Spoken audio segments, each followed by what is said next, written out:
Did you ever get to meet Nicole Franzel? No. Yes. Oh, please try to get her on your channel. I love her so much. I message her every year. I don't think she does interviews, unfortunately. No. Okay, well, we are live. Hi, Josh. Welcome back. This is so exciting. And hi, friends. Welcome to another episode of From Strangers to Friends. This has been quite the journey. How are you doing, Josh? I'm good, Jess. I'm really excited to be back here, talk with you for the second time. Yeah, thank you for coming back and thank you for joining me. And the last time we talked was when you were on Spotlight. What has been the biggest change in your life since then? Well, I talked to you after the first time I did Spotlight, so I came back to Spotlight again. I did poorly, so that's happened. Yeah, for sure. That was the main thing that the people would probably know about. Yeah. So if someone had told you about after Spotlight season 5 that we'd be sitting down and be doing all these interviews and someone would be interviewing you for a change, what would you have said?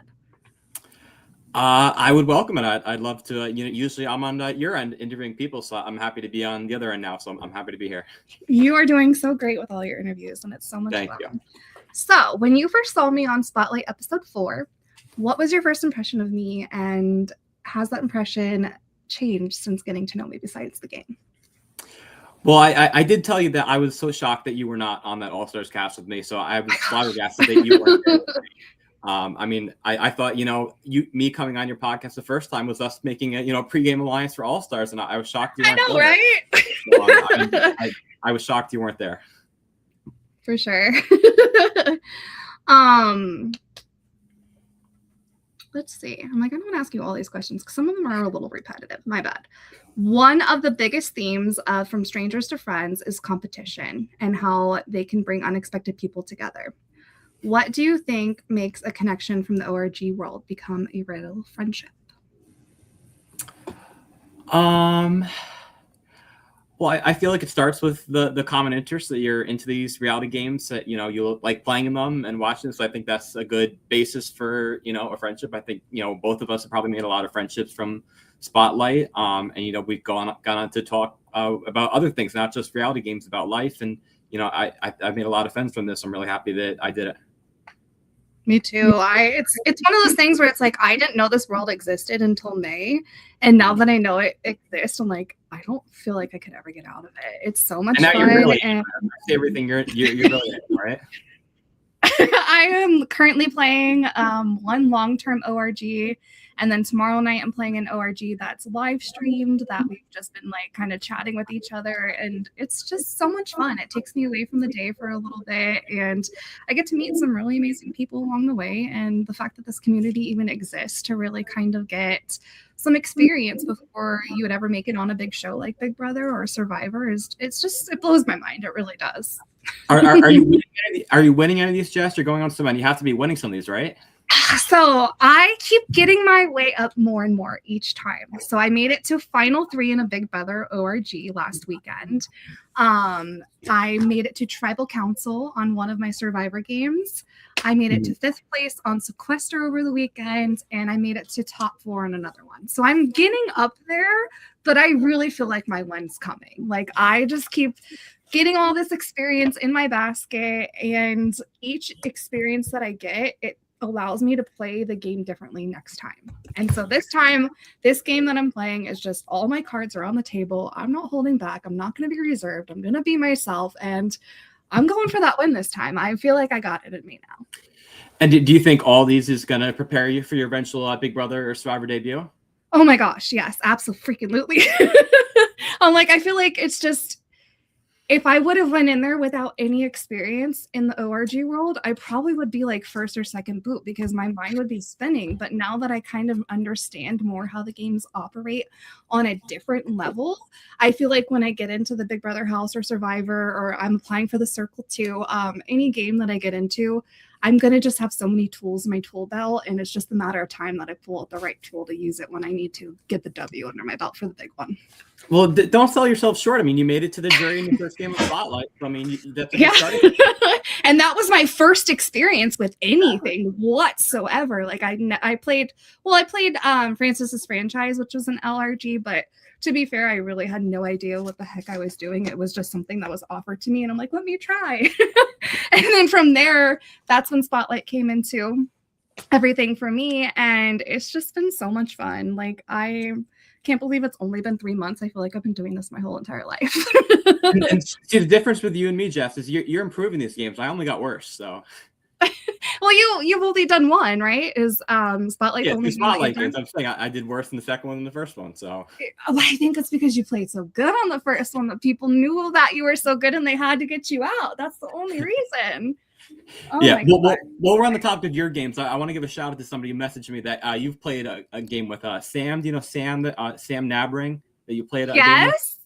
Yeah, oh, so Sam, hi, Sam. I played Francis's franchise with him. Yep. So yeah, Sam sent me a message the other day. It's like, oh, you know Jess? Have you went on our podcast? Like, yeah, I know Jess. I'm going on her podcast again. He's like, oh yeah, I know her. I played a game with her, so I wanted to give a shout out to Sam. Hi, Sam. Oh my gosh, and hi to Tess. Tess has been cheering me on in all the ORGs that I've been doing, and it's just been so much fun meeting such incredible people of the community. And Sam was first boot in the ORG that I was on. And my heart just crumbled like a million pieces because I was like, no, he's so sweet. Why is he going? Like, if it was not such a fast-paced game, I think I probably would have bawled like a baby. Like, it was Sam's like eviction that day. But yeah, that's so awesome. I love, like, you just never know who's watching and who's supporting you and who knows who in these kind of communities. And it's just so nice that, like, full circle moments like this. Yeah, mutual connections. Yeah, shout out to everybody who's supporting me and Josh. So let's talk about Spotlight All-Stars for just a second. Okay. What was your reaction when you got that call back? I mean, not to not be humble, but I mean, I knew it was coming. It had to be, right? So I think they sent me a message. Like, I think I was probably the first call. Like, I think they messaged me like a month out from the game. Oh, really? Yeah, so did you know before we talked or after? I don't remember. I'd have to look at the dates. But I think I knew it a month before the game actually happened. Wow. That's the first time they asked me. I said yes. They said we won't let you know for sure until like a week or two before, and then 2 weeks out they said you're on. So that was the story. Oh my gosh. Yay. And you know what? I feel like I was definitely a contender. I feel like I was definitely in the mix of things because, like, now that the game's over, they were all over my story. They were always watching everything I posted, and I'm like, what does this even mean? But I'm like, as long as you don't think negative of me, okay. No. But I would play Spotlight again immediately. Like, it would be no questions asked, hands down, one of the best experiences that I've ever had. And it honestly blossomed all of this for me. Like, I wouldn't be playing all these different ORGs and LRGs if it wasn't for the Spotlight casting me and recruiting me. So thank you. Shout out to Spotlight for putting on such an amazing game. Like, it's beyond amazing. And so many of your podcast guests have been people from Spotlight, like Mike, and Marquise, and Davion. So you'd have a lot less guests if you weren't on Spotlight. Exactly. Like, I would have never came up with this from Strangers to Friends segment if it wasn't for being on Spotlight. It just kind of came to me. I'm like, I love all these people. I have to talk to them more, but I want to do it on camera. And here we are today. Yeah. It would never led me to you. And we wouldn't be, you know what I mean? We wouldn't even be having this conversation right now. Yeah, and while we're on the topic of All-Stars, I might have told you, but I just wanted to bring up that I at the New York City Big Brother 28 premiere party, I saw Mike there. So I definitely had a conversation with Mike because Mike was the one who was, throwing me out off the bat. Keep peace of my mind. So how did that conversation go with Mike? Was there any ill feelings when you guys first met, or was it kind of like? Well, this was the second time I met him. I met him last year at the premiere party. I was having a conversation with Tim, who's also on Spotlight. So Mike walked up to us, and my mom and sister said something to him. And it's it was you. But they both made it pretty far in the game, so I was pretty proud. I was like, yes, my final two that I wanted. You know what I mean? Like, I had a 2 alliance with Mike and Marquise. So the fact that they made it so far in the game and together, I'm like, yes. Yeah, Mike got second place. So I know. I'm like still shocked. And I invited him to come back on to do part 2. But I know he's probably head spinning with Big Brother stuff right now too. So we'll get. I'll make time for you, Jess. Thank you, Josh. Appreciate that. So every All-Star season has surprises. What surprised you the most about returning to the game?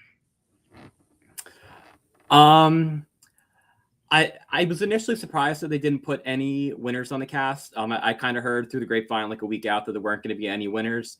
Yeah. When I heard there were no winners, I kind of thought, I'm probably the biggest target on my back, and it wasn't going to go very well for me. I was one of 2 second placers there, and I was the bigger threat of the 2, and they got rid of me right away. So I think if they would have had winners there, it would have been a little bit easier for me. That there could have been some bigger players there than me, but that's okay. But you held your own for All-Stars. I mean, shoot, the fact that you had such a big target on your back because you were such a good player the first time you played. And what round did you get eliminated? Remind everybody. The second round. Yeah. So you didn't get eliminated the first. You weren't first boot. So that's a freaking win right there, Josh. Well, the person who did eliminate me, if you remember, was Hannah Chada from Big Brother, and she was also someone I saw at the premiere party. So I said something to Hannah as well. She was very that sorry. The first time you got to meet her? Or no, this is like the 3rd or 4th time I've met her. Oh my gosh, that's so funny. That must have been like such a cool little reunion to like meet each other, and like the fact that she met you only doing BB spoilers, and then like you guys met again on a game, like, and then you get to meet afterwards. Like, it's probably just such a cool full circle moment for you. Yeah, she was just walking around the party, and then I was standing right in front of her, and I was just right there. She's like, "Oh my gosh, I'm so sorry." And she said sorry to my mom and my sister, and it was great. In a way, at least they took you out because you were a target instead of other reasons. So that's always the positive way to look at it. Yeah. So was there a move that you made during All-Stars that you're proud of? Or did you not get a chance to make too many moves? I didn't get a chance, Chef. What time the game started at 7:00? I mean, I was done by 8:00, so it didn't last very long. You know what? I think they're gonna keep going on season 2, and maybe they'll bring us back. We'll see. I think my biggest moment was on the end when I got eliminated, and I pulled out my Billie Eilish Immunity Idol. Remember that? You had me dead. I freaking loved it. I knew you were gonna have something up your sleeve. I'm like, he's got to have something that he's like coming there to play with. Did you have a strategy going into All-Stars, or were you going in with an open playing field? I know the first few rounds I wanted to say absolutely nothing. The first 2 rounds I didn't say one word in either of those rooms, so I just wanted people to try to forget about me, and they definitely did not forget about me, because there were 5 people in the first round who were saying my name. There were like 8 people saying my name in the second round. So I don't know what I could have done to minimize my target there. I don't think there was anything you could have done. You are just such a great player to go from not playing any of these games to just kicking butt in your first game. I think it was just a lost cause for you, unfortunately. Like, unless you got spotlight and you really had a chance to gain trust, like the first 1, 2, or 3 positions, I think you were going to be out by position 4 at least, is what I was saying when I was watching. And I'm like, come on, Josh. And then you're voted out by Hannah, someone that I love on Big Brother, and my heart just shattered to a million pieces. And I'm like, girl, really? Josh? Well, I said I was flattered that, a legend like her was one who eliminated me, so I was flattered. Exactly. That means she knows you're a threat and you're too good to be here.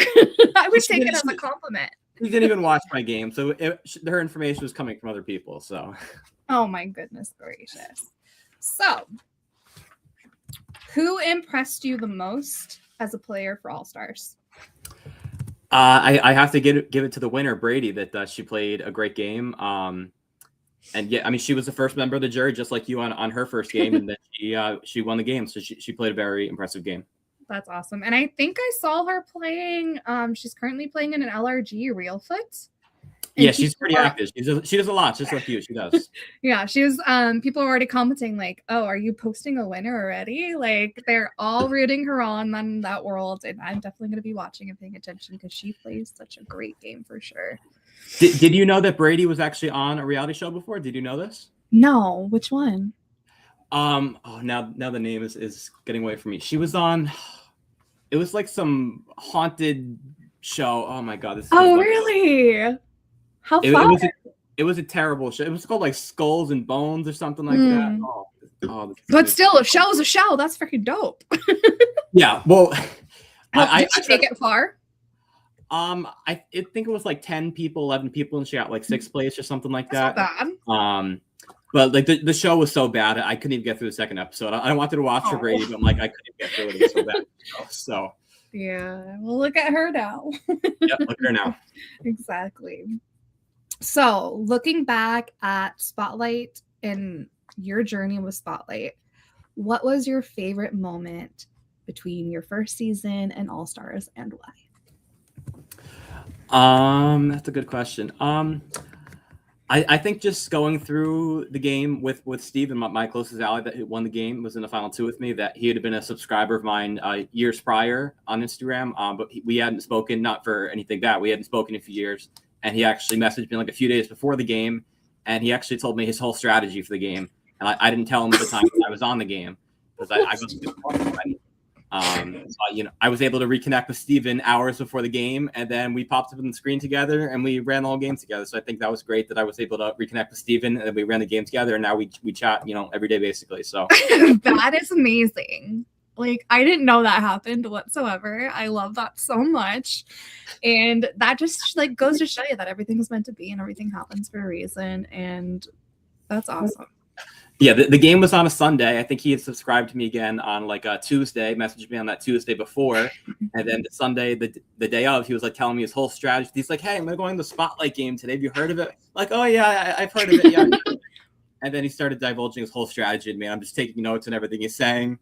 And then we showed the game together. So did you guys, I'm like trying to remember, did you guys talk in Spotlight at all that he had told you his strategy before the game, or did you guys not mention it? I mean, we didn't want the other players or the audience to know necessarily that we had spoken before. And okay. I mean, but like they tell you, don't tell anybody you're on the game. Like I didn't tell anybody that I kept so there you go. You totally nailed that one down. And I feel like this last question about Spotlight is just a silly question, but I'm going to ask it anyways. If Spotlight ever does a Return E season, would you come back and play again? I would do it right now. Same. I'm like, when do I sign up? Right now? Like, no giggles. I've been in Alex's DMs begging already, so he knows. Have you? Call me. Absolutely. Maybe I should take a little lesson from you and start sliding into their DMs. Be like, round two. Third time's the charm, right? Right? Seriously, that's what I said. I say that all the time. Like, in fact, this weekend I play in LRG, and I won't say which one it is or anything, but it's the third season of the LRG, and it's my third time playing in an LRG. And It just so happens to be on the 25th day of the month, and 25 is my lucky number. So I'm like, boom, 1 sign, 2 signs, 3 signs. Check. Does Jessica get her win now?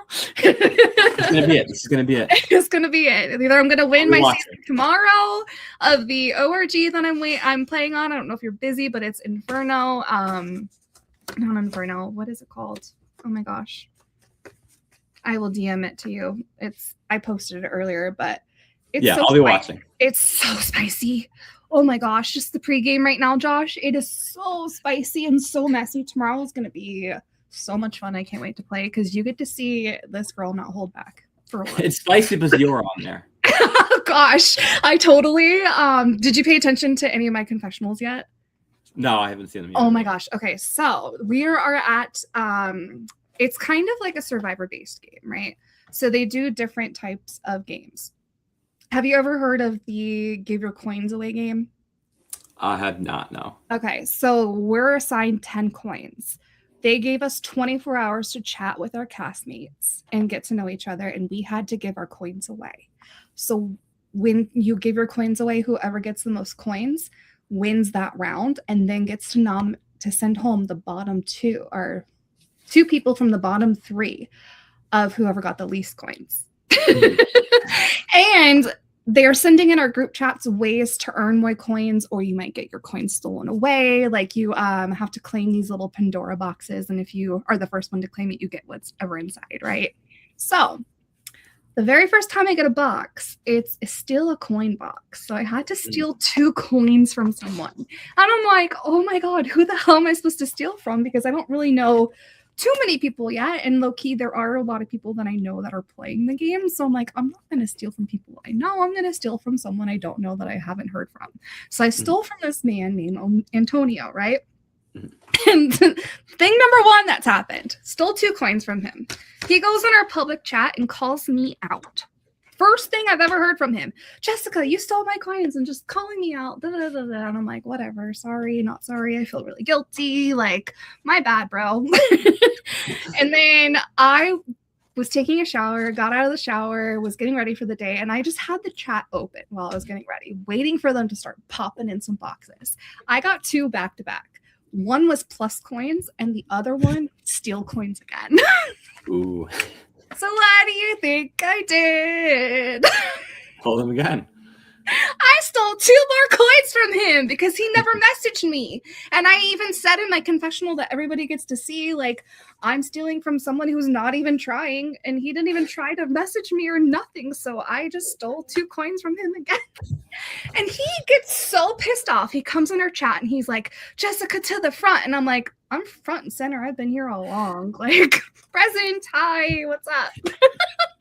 And so lo and behold, that was time number 2. I stole his coins, right? Third time, the person who gets the most coins decides to, out of the 3 people, Lid, Antonio, and then I really forget the last person's name, but he votes out the other 2 and saves Lid. So this guy gets voted out, and I didn't have to get any blood on my hands, and I'm like, yes. But then there's a battle back. Oh. And this well, amazing player got battled back into the game. So now that's going to be a lot of fun tomorrow. You'll get him right out of there. I'm like, please don't come for me. Like, go away now. And See, still, even after stealing his coins again, do you think he slid into my DMs to try to chat with me? No. I'm like, bring it on, messy boy. Let's go. Let's have some fun. See, when you get on a show, you're going to be like the strategic powerhouse. Like, I guess so, because I didn't even have to ask for the person who eliminated this guy to eliminate him. He just did it, like, on his own. And I'm like, I know he did it because he saw the way he was coming for me. You know what I mean? So it's like, I'm like, you're pulling strings behind the scenes. Exactly. I'm like, I didn't have to get any blood on my hands. It was awesome. You're like Angela on Big Brother right now, pulling the strings. Oh my gosh. And everybody compares me to Mama Angela. Like when I was on Big Brother, Davion, oh my gosh, Davion, sorry, Devon. He hates me for that. Davion, I call him Dave because of that reason. He had said that I brought Angela energy to Spotlight. And he was like, oh gosh, Mama Angela, no, I cannot do this. And so the fact that I just get like compared to Angela so much, like it just brings me joy because I'm like, she's not a bad player. She's actually very good at what she does. Yeah, and she's playing such a great game this season. The fact that she's really calming herself and like we get to see all her commentary behind the scenes and she's still popping off when she's got to pop off like a mama, but like Mama and she's in an costume. And you are going to interview her at some point, I bet you. When she gets evicted, if she gets evicted pre-jury, I'll speak to her. Oh gosh, I don't want her to get evicted pre-jury though. I want Mama Angela to go to the end. We need a mom to win Big fucking Brother. And has it happened before? No, a married mom has never won Big Brother. Brooklyn was going after the title in season 26 when I first watched Big Brother for the first time ever. And then last year, like, no one's done it. So that's why Rachel was gonna do it. Rachel was gonna do it. That's why. And so I'm like, shoot, like maybe once I'm on there, this mama's gonna be the one to win, and that's why it's all meant to be. Do you want to get on next summer? Do you want to wait a few years? Do you want to get on now? Like, I was really thinking this year was going to be my year. I'm not going to lie. I really thought last year was going to be my year. And I'm like, you know what? 3rd time's the charm. Sometimes it takes me 3 times to get something right. The first year I auditioned, I had no idea what I was freaking doing in my videos. Like I was just auditioning and sending. And then I think I sent in 5 or 6 different audition videos, tagging every producer on stuff. Same thing this season. I think I sent in like 3 or 4 audition videos. I went spam happy all over social media. Didn't know that if you audition, you probably should not post on social media that you auditioned. Yes. Oops. They don't say that in the application. Don't post on social media that you auditioned. I thought it was only if you got like a callback that they would like be like, hey, don't post about it after this point. You know what I'm saying? Like, So my brain was like, let me post my journey of auditioning for Big Brother. And if I get the call back, then everybody who's been following me will get to see me, my whole journey and everything. You know what I mean? I was trying to paint this story on my podcast and on my social media. That probably just fucked my chances up.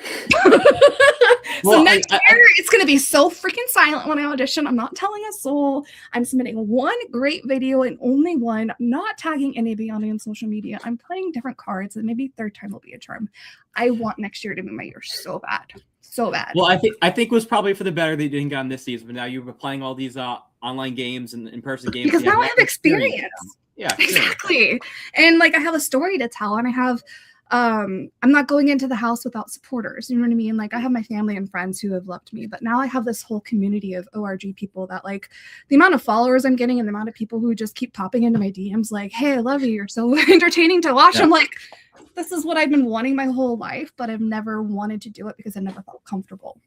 But until I started watching Big Brother in season 26, that's what helped me get more comfortable in my skin again. Yeah. And so they like it. Yeah. Go ahead. they like influencers. So I mean, if you keep building up your audience, you know, maybe you'll get to influencers. I'll definitely see you at that point. You know, and it's like I don't want to be on Big Brother for like the TV or the fame. Like I really want to be on there to influence people who are like me, who struggle with mental health, like things, who really feel like their mental health is like a dead board. You can't get past it. You can't do anything because you have mental health issues. And it's like, no, you can. You just have to break past it, you know? But I don't think there's ever been an openly bipolar player of Big Brother before, ever. And that's something I want to do, is I want to be an open bipolar player to America, for America to see. You know what I mean? Like I have this whole vision of me stepping into the diary room and like telling America, like, I feel sad today, and saying why I'm sad and just letting my emotions and my heart out there. But then when I'm in the house, oh, are you there, Josh? We froze. Uh-oh. Give you a second to come back. Are you there? Josh. You there? Josh. You there? We're frozen. Sorry, guys. We're frozen. Sorry, guys.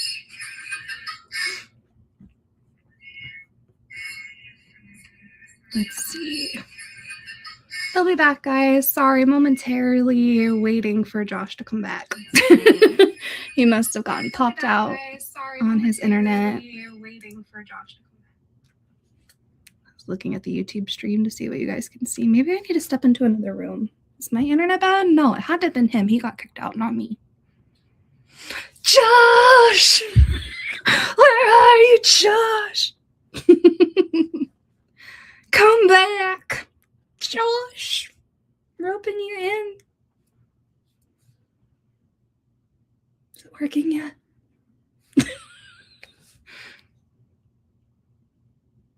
Live feeds, guys. Live feeds.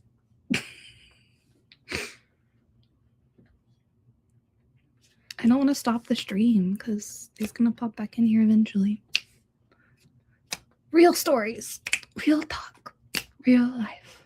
You got this, guys. Joshy, Joshy, Josh. Let's see if he said anything.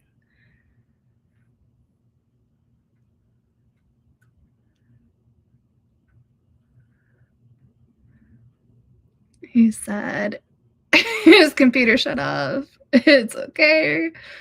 Come back when you can.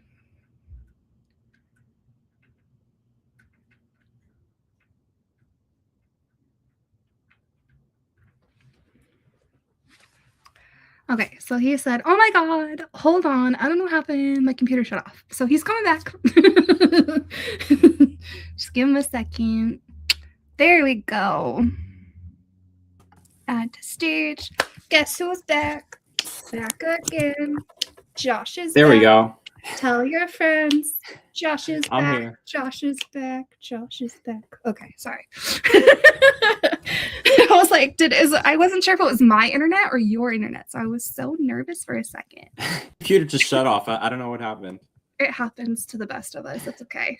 You know, We just show how we have to adapt and roll and what they would get out of me on live feeds because I was talking about Big Brother. Anyways, I don't know what the last part you heard of my whole spiel. I don't remember either. Let's go Yankees. I don't know why my Zoom background isn't showing up. You're good. It's okay. So we were talking about Big Brother. Yes. And Angela, me being compared to her. I feel like our brains just went out the window. I don't remember what we were trying to say.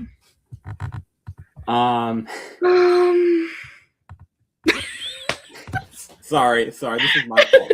No, you're good. It's okay. It'll come back to us. It'll come back. Okay. You just got back in here. We gotta let the technology give a second, and then we'll come back. Oh my gosh. No, that's funny because I always have internet issues. I had internet issues on Spotlight too. Yeah, I remember that. Yeah. And then somebody was like, get Jessica out because of her internet issues. And then the next fucking round, I was out. Ooh. So don't have internet issues if you play live OGs. They don't like that shit. So maybe you just voted me off the podcast. Is that what happened? I guess so. I mean, shoot, bye. I'm just kidding. You've been med-evac. No, just kidding. Anyways, so we're going to talk a little bit about life outside of the game before we go into some Big Brother stuff because we were talking about that. Yeah.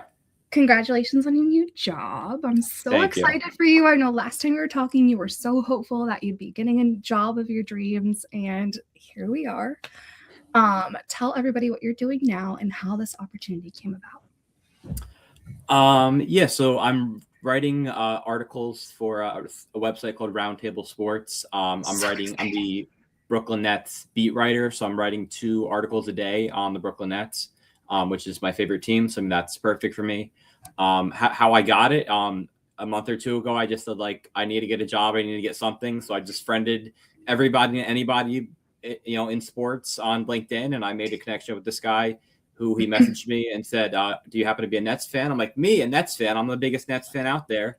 And he said, you want to write articles for us? I'm like, absolutely. And it started all from there. And I've been doing it for about a month and a half now. And I really like it. Oh, I'm so excited for you. What made you decide that this is the right next step for you to take? I mean, this isn't a forever job. This is just a temporary thing. So I think it's great experience writing for a site like this, writing 2 articles a day. I'm getting a lot of writing experience. I'm getting a lot of experience, for my favorite team, the Nets. So I think it's just good for my resume, and hopefully it'll get me the next job. So it's just, work my way up from here. I love that so much. Starting a new job is such a huge life-changing moment. How has that transition been for you so far? I don't remember if I told you in the last one, but I'd been doing Uber Eats, and I haven't done that in the last 3-4 weeks because I've been so busy with this job. So I mean, it's just 2 articles a day, but it takes an hour or 2. So it's time consuming to come up with the articles, write them, and ideas, and it takes up a lot of my time, but it's worth it because I really enjoy it. I love that. So, do you think playing Spotlight and being an active part of social media and the learning skills like communication, strategy, and adapting to different personalities has helped you in your professional life?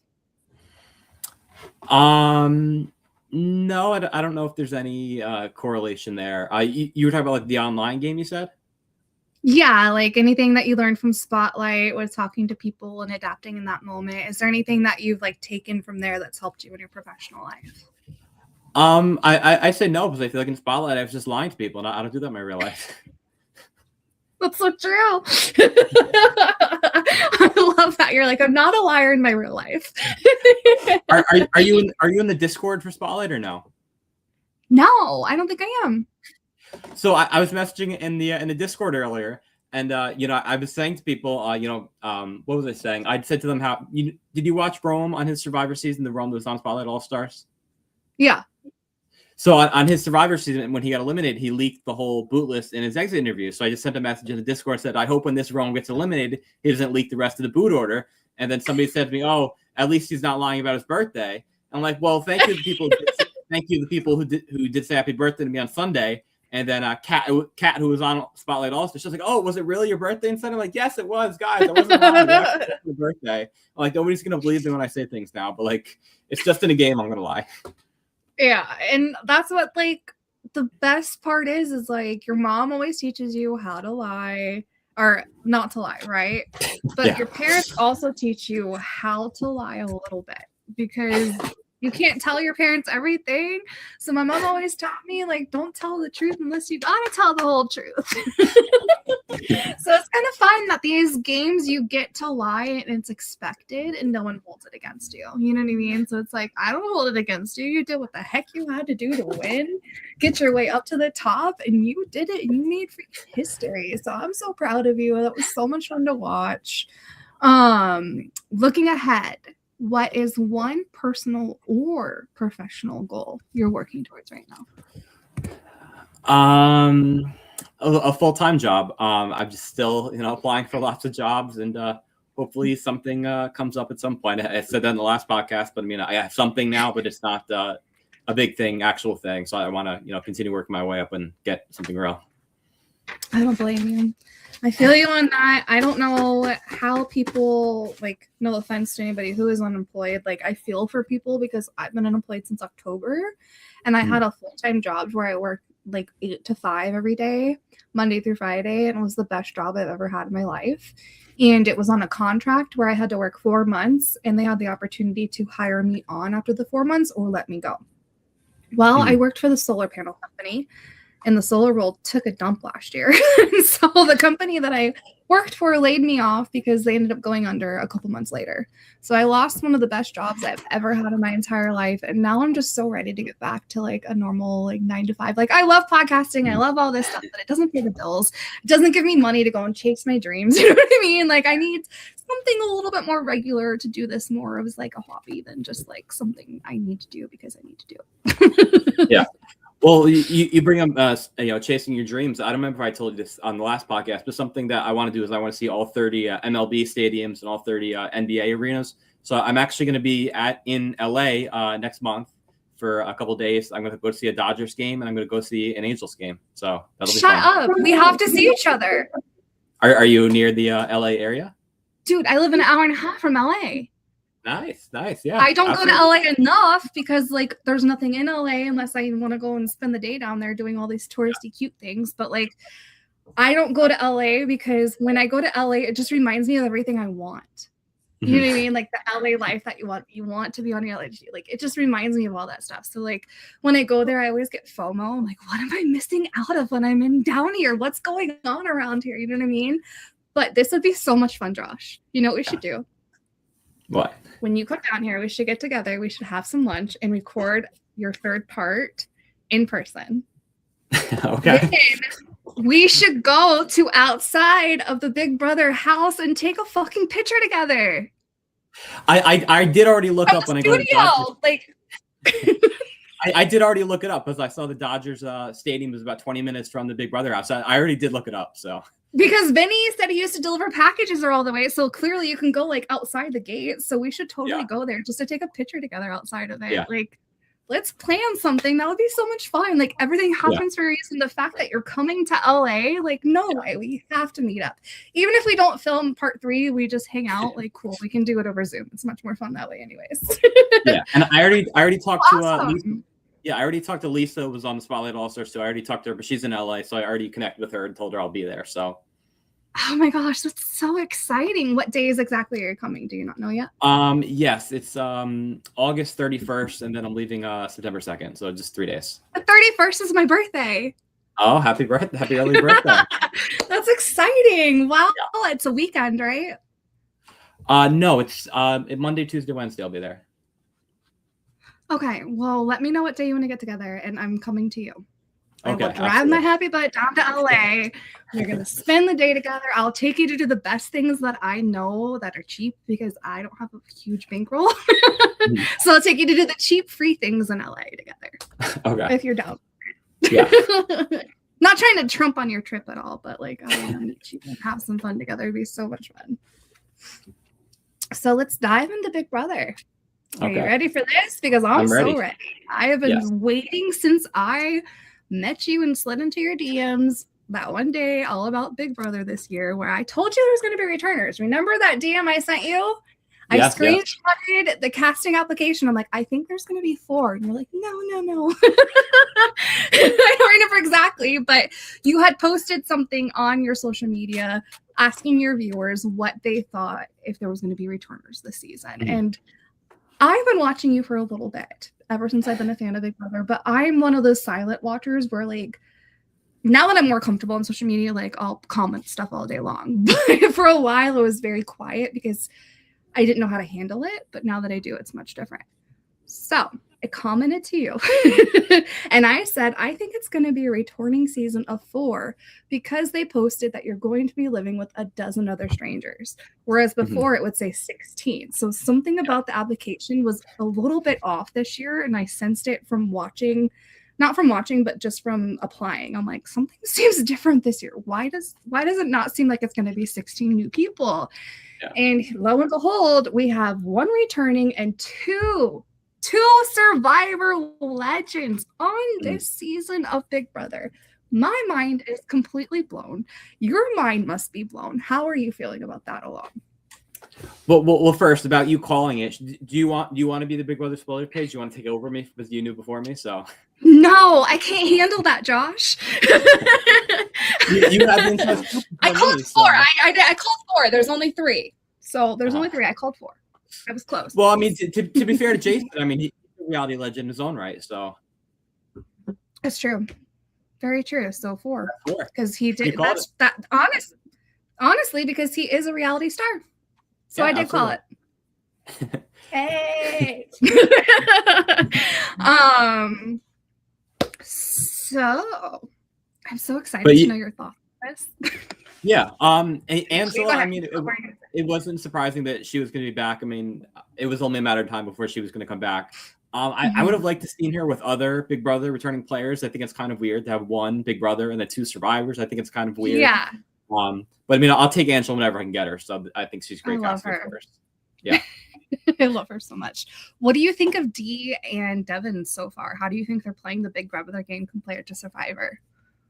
Definitely 2 of my Survivor favorites. I was very excited to see both of them. I think Dee's probably made for this game. I think she has a good long run in her. I think she's in a great position. I think love Devin, her energy. I love watching her in the live feeds. Oh my gosh, she's so funny. Do you keep up with the live feeds a lot? I tune in at least once a day. I give myself 25 minutes. If I go longer, it's fine, but a minimum of 25 minutes once a day, I tune in just to see what's going on. And do you ever catch anything good when we're watching 25 minutes? There's a lot of nothing when you're watching. I caught the whole like lyric in Rome thing, like when they're trying to collude together about like keeping romance like together. See, I caught that part. So that was kind of cool. And then to see it on the show, like it's really interesting to see the live feeds and what is portrayed on the actual show, because I never watched the live feeds the first season. And last season, I only tuned in. I never really tuned into the live feeds because I'm like, I don't know. It just wasn't my thing. But this year, I'm like, I want to know what's going on in these live feeds because it's super interesting. Well, I don't watch them myself. So I mean, if you ever see anything in the live feeds, you gotta let me know if anything good happens. Oh my gosh, I didn't know you didn't watch them. No, really? I don't have time for that. I've never been. Well, I won't take over Big Brother spoilers, but I'll be your eyes in the skies for live feeds. How about that? Yes, definitely let me know if something good happens, because I might miss it. Yeah, because I didn't know that, because there's a lot of things that they don't show on the show compared to the live feeds. So there's okay. So Big Brother 28 is underway. We're in week 2, correct? Yeah, today was day 17. Okay. What are your overall thoughts on this season so far? I think it's early to tell. I think it's people think it might be a steamroll with the Tool Shed alliance with Dee and Devins and Angela and all their allies. I think it's all going to come down to the HOH tonight, who wins that, if it's their side or the other side. But I mean, if they end up steamrolling, it's the people I like anyway. So I think steamrolls aren't fun, but I think it's fun if it's with the people you like. So we'll see tonight what happens with the HOH. Oh my gosh. What do you think is going to happen? I think it'd be pretty funny if the 3 veterans won the first 3 HOHs. It's like, we win, Devins win. Let's get an Angela HOH win. I know. Let's get an Angela and H in there. 3rd time's a charm. Let's see what the hell she'll do with that. And like, she blew up on her HOH. and she hasn't blown up yet. So I'm really wondering what the heck would happen if she were to win HOH, if she would blow up or if she would like keep it cool, calm, and collective and have everybody else do her dirty work for her. I think the real Angela is bound to come out at some point, right? Oh, I think it's going to happen. From a strategic perspective, who has impressed you the most this season? Sorry. Let me think about that one. I want to just pull up the people here. I mean, they're so everybody's so good. They're all playing their own game in a unique way. You know what I mean? I feel like nobody's playing someone else's game. They're all playing a game for themselves, which is very nice to see. I mean, you said like who impressed me. I think Dee is doing very well, bless you, but it didn't impress me because I expected Dee to do well. I guess Angela, you can say, is doing better than I would have thought. I think for the newbies, I think Kamu was doing very well. I mean, I would say those three, Dee and Angela and Kamu. Yeah, for sure. So who do you think is the biggest underestimated player for this season? I think it's Melody. I think in the episode the other day when she got put in the block, her and Lyric, and she's in the diary room, she's like, "Oh, Devin, he puts the two little girls in the block." Like you're underestimating yourself, saying, "Oh, this little girl's going to block." You're a player too, Melody. Like have confidence in yourself that you're a player in this game and you can play this game too. So she might win HOH tonight and come back at Devin's tonight. So we'll see with that. And I think the best part about Big Brother, it's so unpredictable when it comes to a competition. You have no idea who's going to win. You have no idea what's going to happen. You have no idea what's coming next. And your mind's like, it's like the biggest brain-gasma in the world.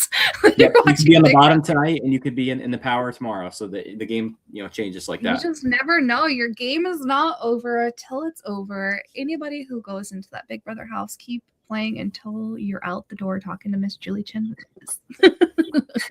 But you're never going to experience that because you're going to win, right? I'm going to win. I'm going to be the first married mom to ever win Big Brother. And that's why it's just until the timing is right for me to get my shit together and learn everything I need to know to step into the Big Brother house as the best person I've ever been. So I have a question on that. So say you don't get on next season. Say a married mother wins. Are you going to be happy for them or are you going to be sad that it's not you to be the first? I'm going to be so happy. I'll probably cry. I'll probably cry and then wouldn't be the first. But I wouldn't be the first, but somebody's got to be the first. As long as I'm not the last. I want to be the first, of course.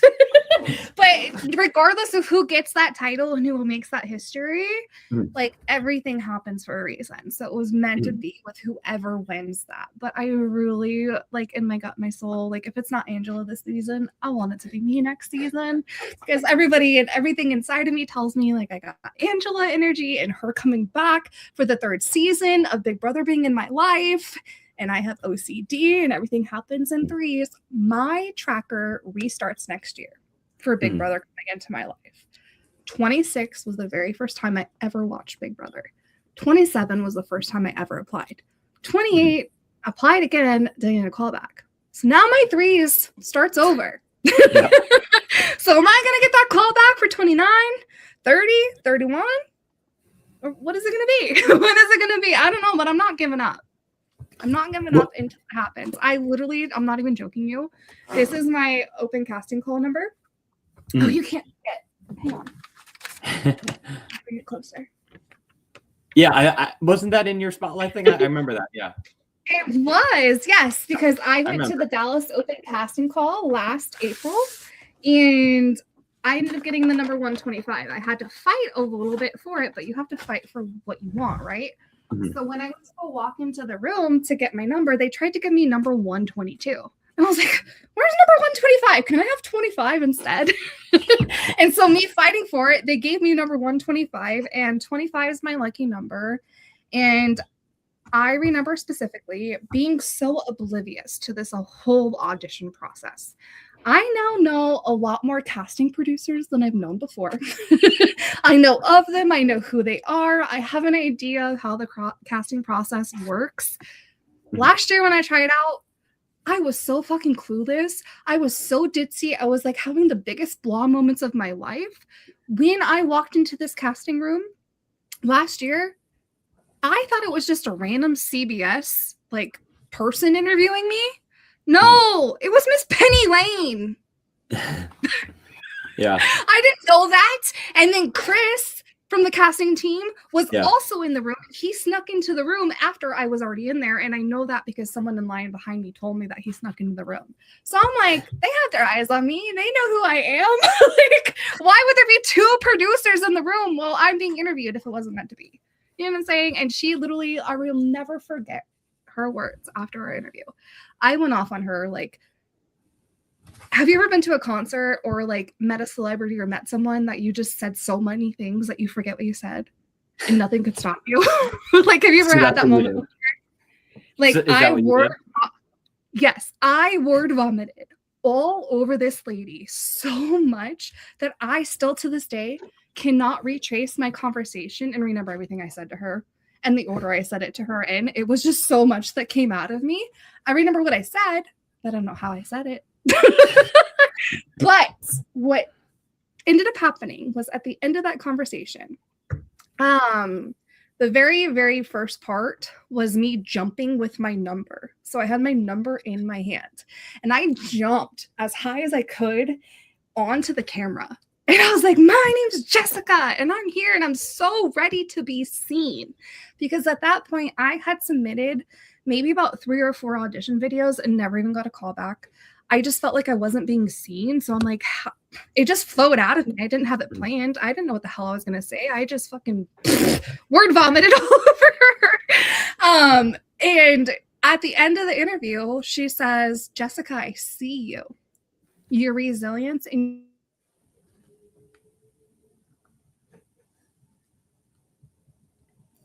Froze.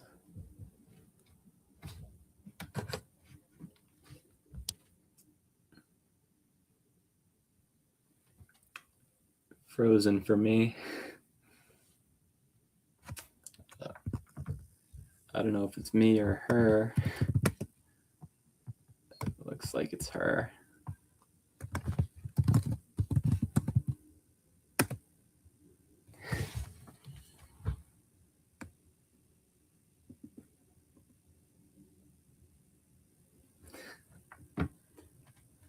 She's probably telling a whole story and now we can't hear any of it.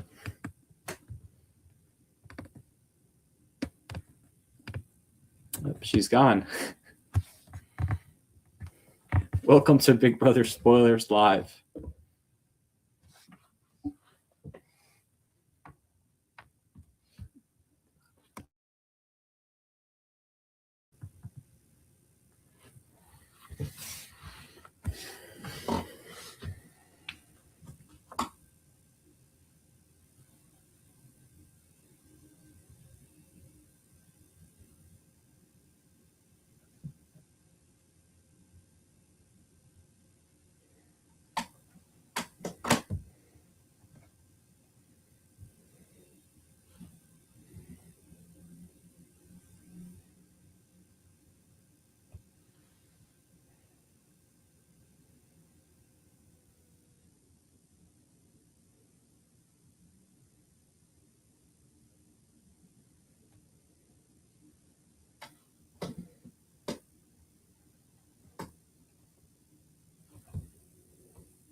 You there?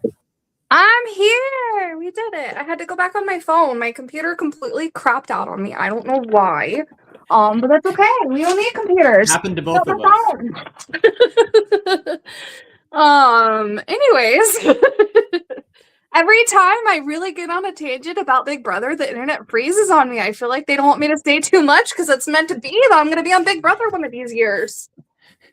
Well, I wanted to ask a question that you talked about how you were, word vomiting last year at the, at the thing. So, like, what is going to be your strategy next year? Are you going to word vomit? Use something differently? What's your strategy next year? To be cool, calm, and collective, and bring the energy. I didn't make it to an open casting call this year. Because it was all the way in Massachusetts was the only one that they had. I mean, they didn't have too many. But next year, I definitely will be going to an open casting call for sure. I'll be submitting a videos too. But like, I just want to be me. I feel like the last 2 seasons that I've auditioned, I haven't truly found that root of myself. And now that I'm playing more of these ORGs and I'm being accepted for myself, it really is like a sense of like, I'm not just try to be anything but myself. You know what I mean? Like, yeah, that's more of like a letting my guard down and just not having to be perfect. That's kind of what I'm going for next season for sure. I think it's gonna happen. It's gonna happen, right? I think so. I'm like, it's just so crazy. Like, I don't know. I'll see you in there. Right, like, let's go on Big Brother together, Josh. Let's go. Like, I'm waiting for them to do a season. Do you think it'll ever happen where they put people in the house who all know each other? I mean, Because they've done that plenty of times before. But they've done one season where it's been like 2 people, right? It's never been everybody knows each other. It was season 6. They did secret pairs, so everybody had a pair they knew before going in. See, I've seen season 16 and above. They've never gone all the way back yet. So I'm in the early days of Big Brother, they did a lot of seasons where people knew each other coming in. So I wonder why they don't do that anymore. I don't know, but like season 4 was the ex's season, so everybody came with an ex-boyfriend and girlfriend. That was a crazy one. So oh gosh, no, thank you. Yeah. No, thank you whatsoever. Yeah, that was an interesting one. Okay. Like, what do I want to ask you next, Josh? You're really good when you don't have questions, and I'm like, yeah, I'm really good when I don't have questions because now I'm too focused on the questions to have. I'm gonna have a conversation. Does anybody understand how hard this podcasting may? Okay, we're good. Like, don't you dare cut out of me, internet. How dare you? Rude. Yeah, you're cutting in and out. Rude. Yeah, now you're frozen again.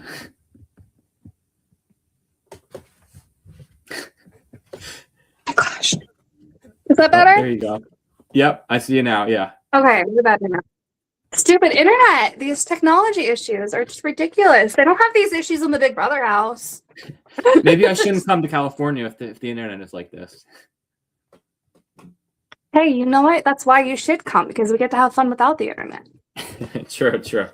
Especially at the baseball game, right? We could take it back to old school days and not have the internet around. Yeah. So what do you think of the lyric and melody romance? Oh my gosh, lyric and romance. Showmance that's going on. Well, I mean, did you watch tonight's episode yet? I mean, no, I couldn't because I'm on the West Coast. I still got another 40 minutes, but I already see that Rome was voted off, so it's okay. Yeah, so I was just saying, yeah, they got broken apart tonight. So, maybe Rome will come back on finale night and he'll propose to her like Swaggy C did in season 20. So, Swaggy C was the second evicted and he proposed on finale night. So maybe we'll see that. Oh shit! I didn't even think of that. Yeah, maybe. That would be so romantic. Oh, like they've known each other for 17 days. Yeah. And didn't Swaggy C and what was her name again? Bailey. Didn't Bailey have a miscarriage? She did, yeah, years back, yeah. That's crazy to think about. Like, she got pregnant on the show and then had a miscarriage. Like, holy crap. How did the live feeds not capture that? And Swaggy C wasn't there very long, so I mean, Yeah, the time and now they have a beautiful family and they're married, do. right? Swaggy C is coming on my podcast in a few weeks, so get excited for that. Shut up. I'm gonna send you some questions for him. There's no way. That's so cool. Yeah, I'm excited to talk to him. I feel like everything's meant to be, and the fact that they endured such a heartbreak at such a young age, and then in such a young part of the relationship, it's such a new, you know what I mean? And they overcame that, and they got through that, and then they had to deal with the public eye. It's just so amazing and so beautiful. I love it so much. So I know Nicole is one of your favorite, but what other past players are some of your favorites that you want to see me bring on my podcast? Paul. I've already talked to Paul. I talked to Paul last summer. Shut up. You need to send me the link to that, please. Okay, I will. Angela, whether she makes it to jury or not, she's got to be on your podcast. I think I would have gotten her this summer if she was on the show, probably. Yeah. Rockstar. I talked to Rockstar. I've met Rockstar many times. She's followed me for probably 8 years. I've met her a bunch of times. I'm surprised they haven't brought her back yet because they use her so much. On my daughter's birthday. Well, that clip. She was at the premiere party in New York City, and she actually brought her daughter with her, so we all met her daughter. That's so fucking cute. Yeah, and her daughter's 17 now or something. Yeah, and it's to me, everything happens for a reason. The last 2 years that I've been auditioning, my daughter, she's now going on 16. Mm-hmm. So she was 13 going on 14, 14 going on 15 for the last 2 years. But now that she's gonna be above 16 when I potentially could be casted again, it's just such a different, how do I put it into words? You don't have to worry as much because your teenager is going to know who you are regardless of what the show tries to do for you. Whereas I think a lot of moms are a little bit hesitant because they don't want to be painted in a bad way. You know what I mean? Where I'm try to paint me in a bad way. My ex has been trying to do that since my daughter was 2. Have fun. You know what I mean? You want a meme out of me? I'll give it to you. I live for it. A lot of your favorites I've already talked to. Paul, Rockstar. Yeah, Nicole. Mm-hmm. And what about oh my god, I'm drawing a blank. Oh god, come to my brain. She was on the same season as Nicole. Holy crap, come to me. Well, Nicole did 3 seasons, so her first one. Oh gosh. Nicole and her were close, and then Christine. Yes, I love her. I've tried. I'm trying for everybody. So Christine, and then Josh. I love Josh. I don't know if you talked to him yet. I haven't. He's one that I message with him briefly every summer. He always agrees to come on, and then it never happens. But he's followed me for years, so maybe one day. I know he's busy, so. Well, I'm going to throw this question right back at you, mister. Who do you want to interview on your podcast that you have not interviewed yet? I mean, the top people, one of my dream guests was Derek Levasseur, and I actually talked to him last summer. We had a 2-hour interview. He answered any and every question that I had for me. He was great. But I mean, the big names like Dan and Dr. Will, I've messaged with Dr. Will a little bit. He said to me he'd willing to come on, but only when he has something to promote, like a show or whatever. What about Frankie Grande? I would talk to Frankie Grande. I mean, he's got to get back to me. I message everybody. So, you probably tell any Big Brother player, check your DMs for Big Brother spoilers, and they'll have lots of messages from me trying to get them on the podcast. So. Yeah. I mean, now that I'm playing these ORG games and stuff like that, and I'm not a huge influencer or nothing like that, I'm very low on the totem pole of this kind of thing. My DMs are flooded with just playing these games. I could not imagine someone who has I'm sure your DMs are flooded all the freaking time. I don't even know how you guys would keep up. My head would be spinning. I'm sure it's hard for them to get back to you, but come on now, we want to know the tea. Give us some tea. Get on this podcast and let's go. Yeah. So, who do you think has the best chance of sitting in the final 2 right now, and who would have the hardest time winning against them? Well, my preseason winner pick was Barrett, and I like to stick to my winner picks. I'm going to say I don't think I'm not as confident about him as I was, a week or so ago. But I'll stick with him just because he's my pick, because I don't like changing my picks. But who would have the hardest time? I think that Haley would have a hard time if she got to the end winning. It doesn't seem like she's liked by a lot of people in the house. So I would say Haley would have a tough time winning the game. I think Yash is also going to have a tough time getting to the end and then also getting the jury's respect. Yeah, for sure. What do you think of Drew? I like Drew a lot more than I thought I would. He's people have been great on social media. They followed my page the other day. They post a lot of great content about Drew on social media. Drew is a big fan of the game, so I appreciate that about him. So yeah, I like Drew a lot more than I thought I would. So I have a very, I'm going to say, special connection with Drew, even though I've never met him before. My daughter goes to school in Temecula, California. She goes to school at Temecula High School. And I actually live an hour away from Temecula.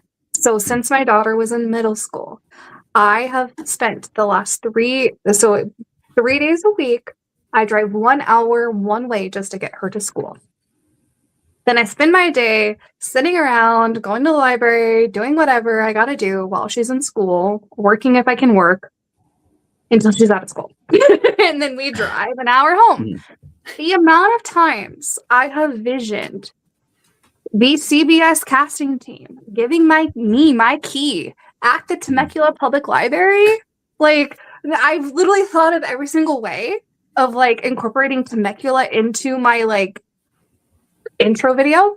Like, hey, I live in Beaumont, California, but my home away from home is Temecula, California, and I'm a mom and I am a dedicated mom. So I spend 3 days of my week in my car spending time by myself watching Big Brother, and that's what's helped me find myself again. You know what I mean? Like the fact that Drew is from Temecula, California, and he auditioned and he was chosen, my brain is just like blown. I'm like, is that another sign? You've never ran into Drew? No, I've never ran into Drew, but I would love to run into Drew now. Cool. I would love to interview Drew. I would love to be friends with Drew. I low-key hope him and Angela make it to final 2. Those are my I don't think that's going to happen. I don't think so. Right now. I don't think so, but in my heart, just because people compare me to Mama Angela, and Angela and Drew have their little thing going on, you know what I mean? Like, it's just a weird feeling for me, because I'm like, how would I be in the house right now if I were with Drew and he were from, you know what I mean? Like, my brain is just spinning, because the very first time I ever watched Big Brother, I'm not going to lie, I smoked a bunch of weed because I was super fucking sick. I was in the middle of a burnout, barfing my brains out, and I just need something to settle my stomach down. So I went to go hang out with my friend on July 25th of 2024. Okay, 25 is my lucky number. So the fact that the first time I ever watched Big Brother was on July 25th of 2024, and Mama Angela was going off on Matt, calling him crazy eyes, and I'm barfing in the toilet trying to fucking not gag on my own barf, like over her calling like it's absolutely insane to me. It feels like this full circle moment. It feels like there's just so many signs to me that like one day it's gonna happen for me. And I don't know when, but I hope it's soon. Because I'm like, come on. But I wouldn't be opposed to the Angela Drew final 2, because I root for the people who follow my page, and I think they're the only 2 that follow my page. So I gotta root for the 2 of them. Hey, you know what? I'm rooting for them. I feel like it's going to happen. I know you're way more experienced at this than I am, but I believe if you manifest things, if you believe in things, and if you believe everything happens for a reason, then it's meant to be. And I'm like, I'm compared to Angela. Angela's the first person I ever related to in Big Brother in my entire life. Like, she's back on the season. You know, like, my brain is just like spinning. Go for it. So I love that you have questions. I love it. Well, it's just spurring questions. So people compare you to Angela. So who on Big Brother would I be compared to, you think?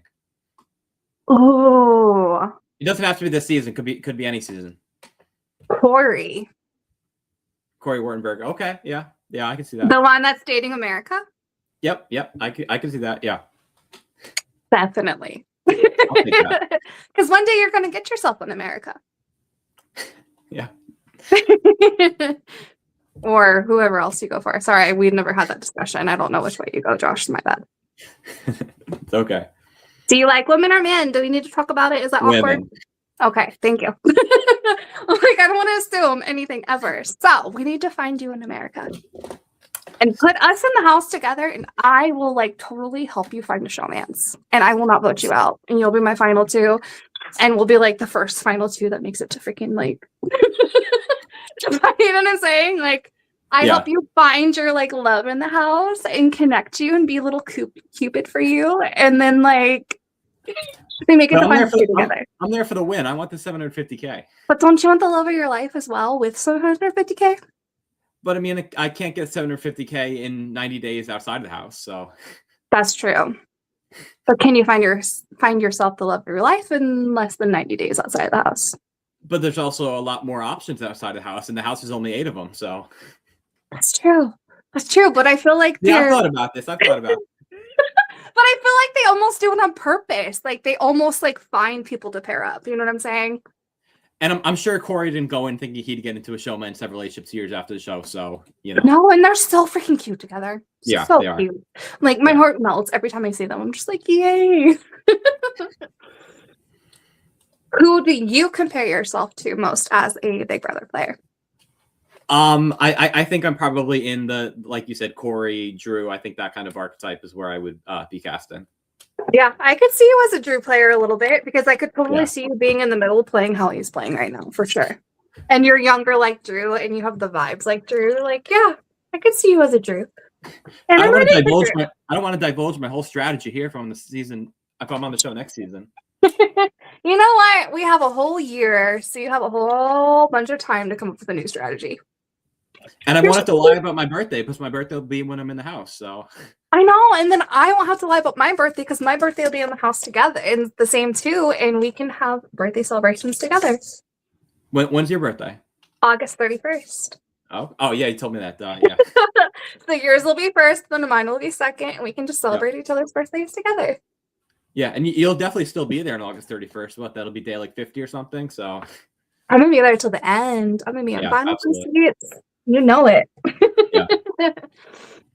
So, if you had to pick a winner today out of the current cast, who would you choose and why? Again, because I want to stick with my preseason winner pick, I'm going to go with Barrett. But like if I had to, go away from that, I would say probably D. Oh yeah, I like that. But like my top three is Angela, Drew, and D. I love the game that D is playing. Yeah, I love her energy. She's just so contagious. Yeah. Like, love her so much. She's going to be in a lot of shows after this. I hope so. I hope it doesn't stop. Where are we at? Do you want to play some rapid fire questions with me? Yeah, let's do it. I'm here. Let's do it. Right. Let me see if I have any other Big Brother questions. So many papers, and my freaking printer printed like back to front, and I hate that. Like, I don't mean to be like a paper waster, but like I hate flipping and flopping, and I'm like. Is this the first interview you have notes on, or you've had previous interviews with notes? Sometime this is the second one that I've done, and the first one I didn't go off of them, and that's why I'm trying not to go off of them. Like, I feel like I'm so much better when I just like what I did in Spotlight. Just threw my nuts up in the air. Screw it. Okay, so we'll dive into rapid fire questions. They're gonna be a variety of everything. So we got some Big Brother stuff in there. We've got randoms. We're just gonna see what's gonna happen and what's gonna come out of both of our mouths. Because I'm gonna answer them with you. I don't know what's coming, so let's hear it. Okay. Favorite, you'll answer first, and then I'll answer second. So I'll answer all of these with you. How about that? Okay. Okay. Favorite Big Brother player of all time? Taylor Hill. Nicole Franzi. Favorite Big Brother season of all time?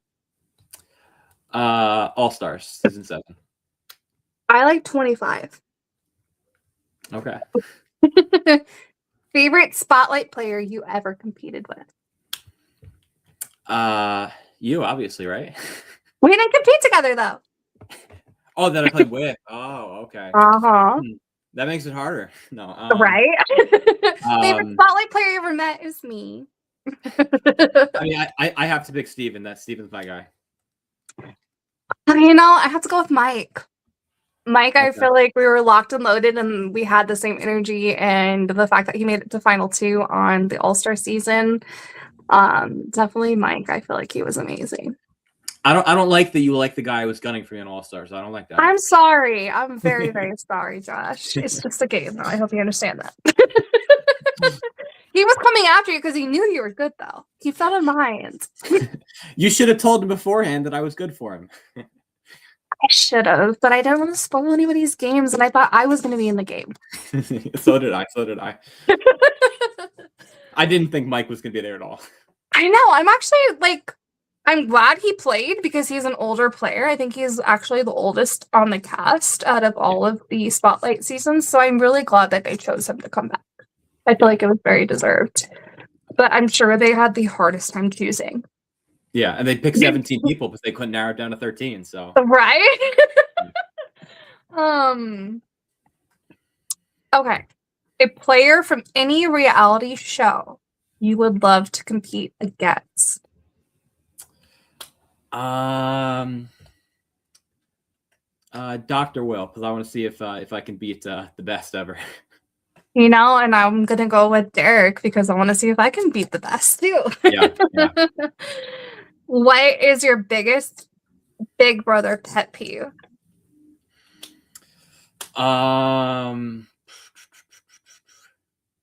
I feel like the people in the house, they're like really messy. I think that would be pretty annoying. The people don't like clean up after themselves or leave their stuff around everywhere. I think that would be annoying. Oh my gosh. Or what about the veto? Is it the veto competition or HOH comp where they have to is it hide the veto? Yeah, And then usually a veto competition. Yeah. Where they go and destroy the house? That would drive me mad. I would be so bitter. I would literally get rid of the person who destroyed the house the most, but we would never know who that was until later. Would have all 6 of them competing. That's true. Okay. Biggest mistake a Big Brother player could make. I think anytime you put your own allies on the block, I think we saw that a lot in season 26 that Quinn was the HOH and Cedric got voted out, and that happened a lot in season 26 when you put your allies in the block. Put 3 people in the block you want to see out of the house, not your own allies. Exactly, for sure. A reality show you would compete on, and besides Big Brother. Anything that'll have me. I love that. That's the perfect answer. HOH or Power of Veto? Which one are you winning? HOH, because I think you have the power to get out who you want. You put your 3 nominees in the block. I think Veto has a lot less power in the game. Exactly. Social game or strategic game? Which one wins Big Brother? I think a social game wins Big Brother. I think ultimately at the end, the people vote for who they like more. So, I mean, we saw that in my Spotlight game, the exact situation that you could say I played a more strategic game. You could say Steven played a more social game, and Steven ended up winning the game. So he was more social. So I would say social game, absolutely. Yeah, for sure. First thing you would do if you walked into the Big Brother house? I haven't thought about that one. I don't know. Just take it all in. I think it would be very cool to just be in there, let alone playing the game. It's different. People say it's so different, on the live feeds than when you actually get in there. So I think I would just take it all in and run around the house and see what it's like. I know. I feel like I would have to stop myself from just running around like a chicken with my head cut off, just being like, "Oh my god!"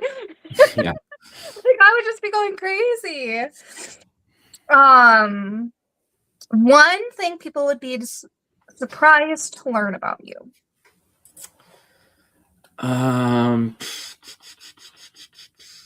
What's your answer? Weren't you going to answer these questions too? Oh yeah, that I am a little bit more chaotic than I come off to be.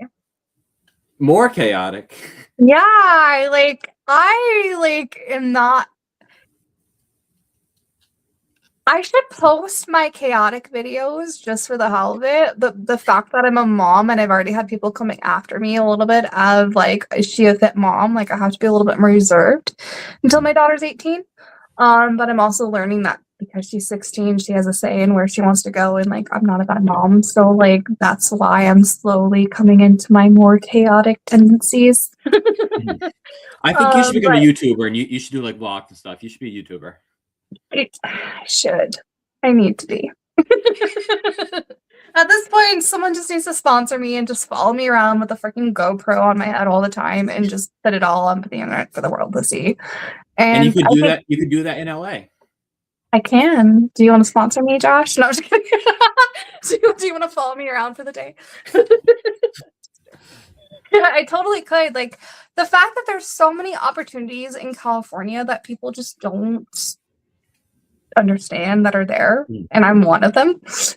You know what I mean? Like I really need to branch out to all the amazing opportunities that this amazing California world has to see. Yeah, and I'll check it out when I'm there. Hey, you're coming soon. I can't believe you're coming so soon. When do you get here on my birthday, the 31st or the 30th? Yeah, the 31st. I'm flying in Monday morning.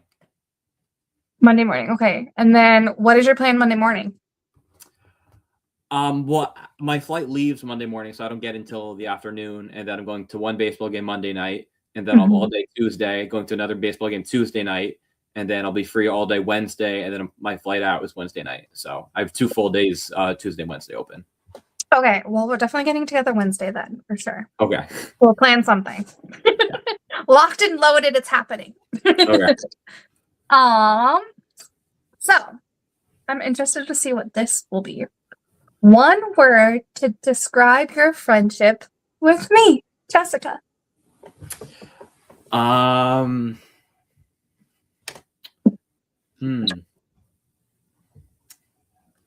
want to come up with an answer before you give one. I don't have a good answer. I mean, you said that you're more chaotic than it comes off, and I think this call has been chaotic. That the internet keep going out. I went out, you went out, so maybe it's chaotic. Chaotic, friendly, and authentic is the 3 I'll give you. Okay, I'll take that. That's better.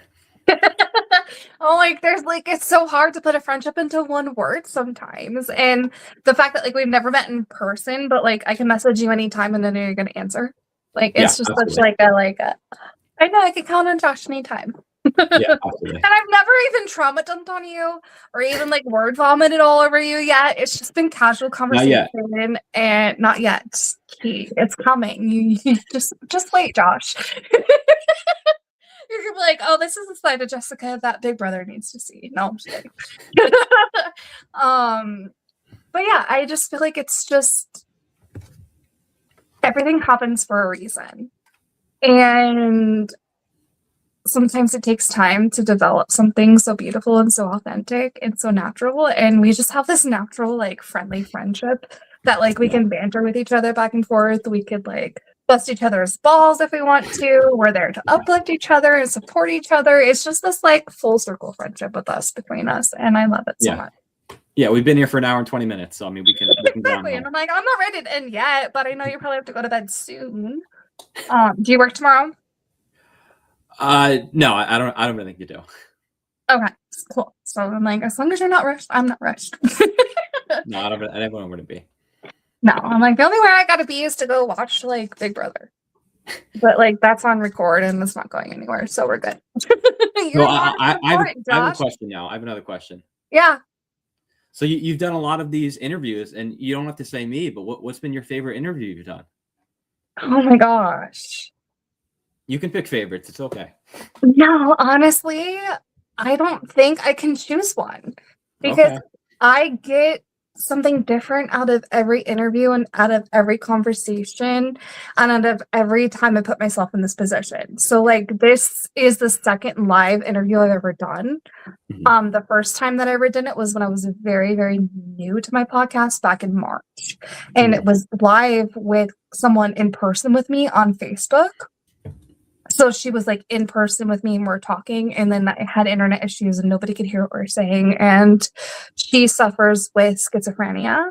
And so I was really trying to help her get her story out there. And we struggled with internet issues a lot. And the fact that we overcame those issues and we still got her story out there, it's just something that's so beautiful for me. And I take so much from every interview that I get. I don't know how to explain it. I don't think I could choose a favorite one. You will always be a favorite of mine. Thank you. As well as anybody that comes on my podcast. But I think because you're my second Becky. You're the second person I had come back and willing to agree. You know what I mean? Like, it has to be you, Josh. Like, of course, you're my favorite. Duh. I'm not just trying to tell you what I have to hear. I think we just have so much that people don't see.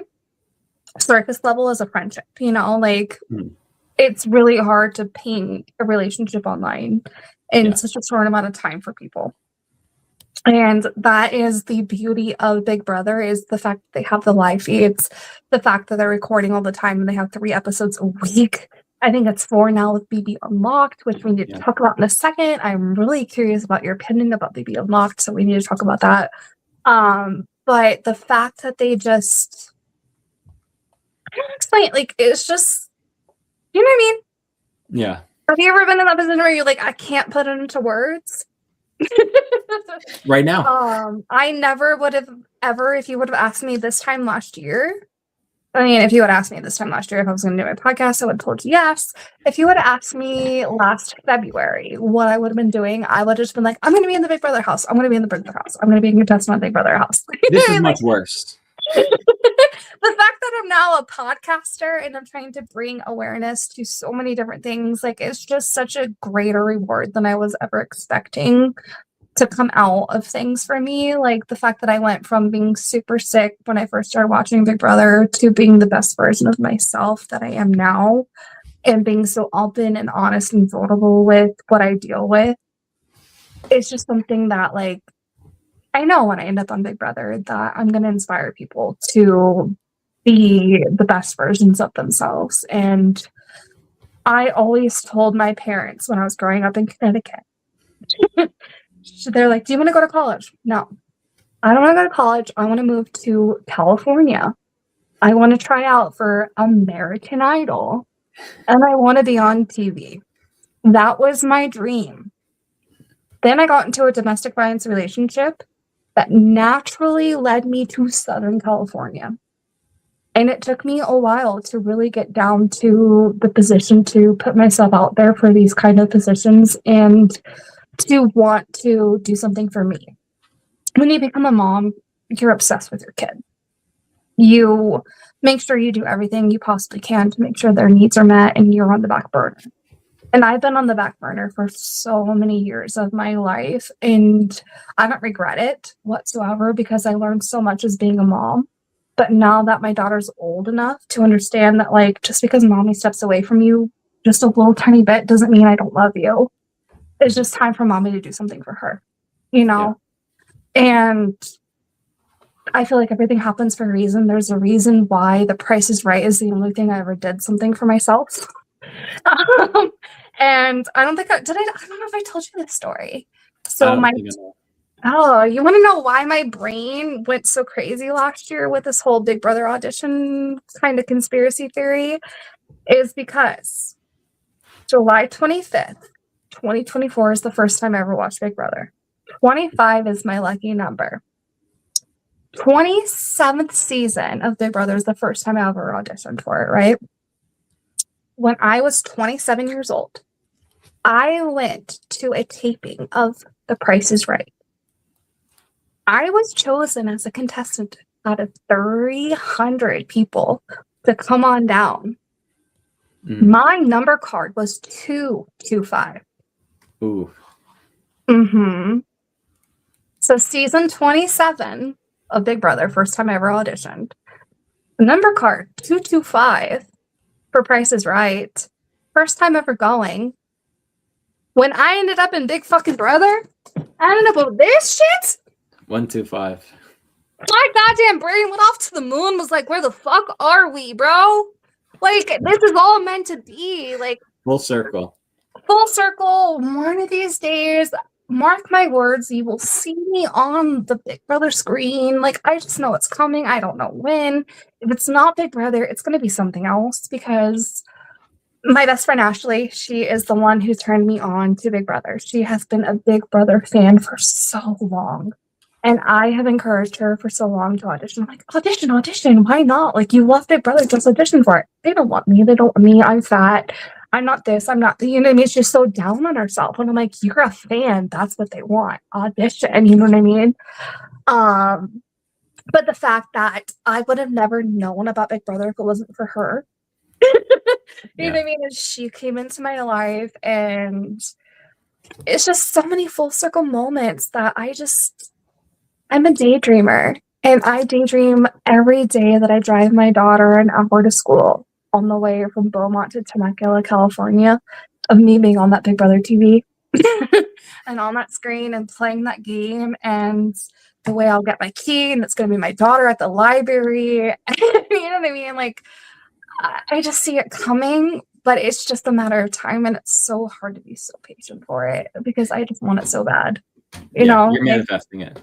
I'm manifesting it, and the manifestations have caused me a little bit of delirious thoughts here and there.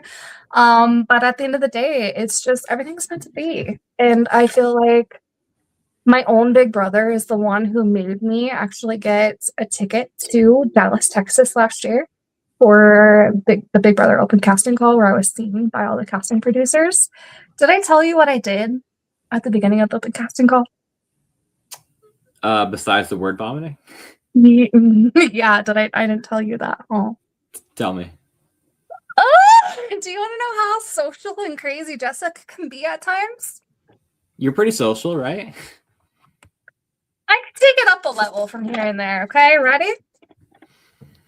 The very beginning of the Dallas Open casting call, I walk down a flight of stairs, and I see nothing but a crowd of people in 45-degree weather in Dallas, Texas, shivering and shaking their boots off. Okay? It was not supposed to be 45 degrees and wet and cold and almost snowing in April of 2024. It was supposed to be, or no, I was 2025 when I went. It was supposed to be like 60 and sunny and like California weather and like cool, right? No. I get there, and it's nothing but rainy and wet the whole entire weekend. So then April 6th shows up. It was Sunday, April 6th, 2025. And I went around town April 5th, 2025, trying to make sure I knew where the fuck I was going the next day. Walking around, it's at Grotto, you need to go here, just trying to figure out where the hell they're sending me to.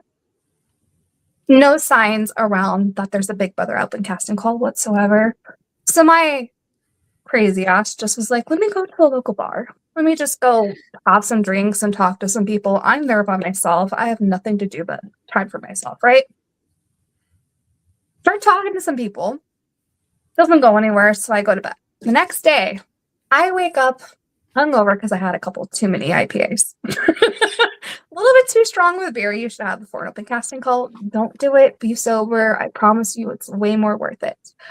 So I had to take probably 2 hours to get ready to really get my head in the game. Now, the next day, the day before, I went around trying to figure out where I had to go. Do you think I figured out where I had to go? No. I had an address, but not an exact location. I get dropped off by my Uber 5 minutes away from the location. The same location, if you go through my Instagram, and I'll promise I'll send it to you. I'm skipping through this tunnel. Happy-go-lucky me, just like, I don't know where I'm going tomorrow. I'm going to be auditioning for Big Brother. Yay, me. The audition was fucking right then and there where the tunnel was. I just had to go stand in line. So the next day when I show up, there's big red signs, Big Brother auditioning, casting here with arrows, everything pointing down the same flight of stairs. I walked up and down like 7 times the night before.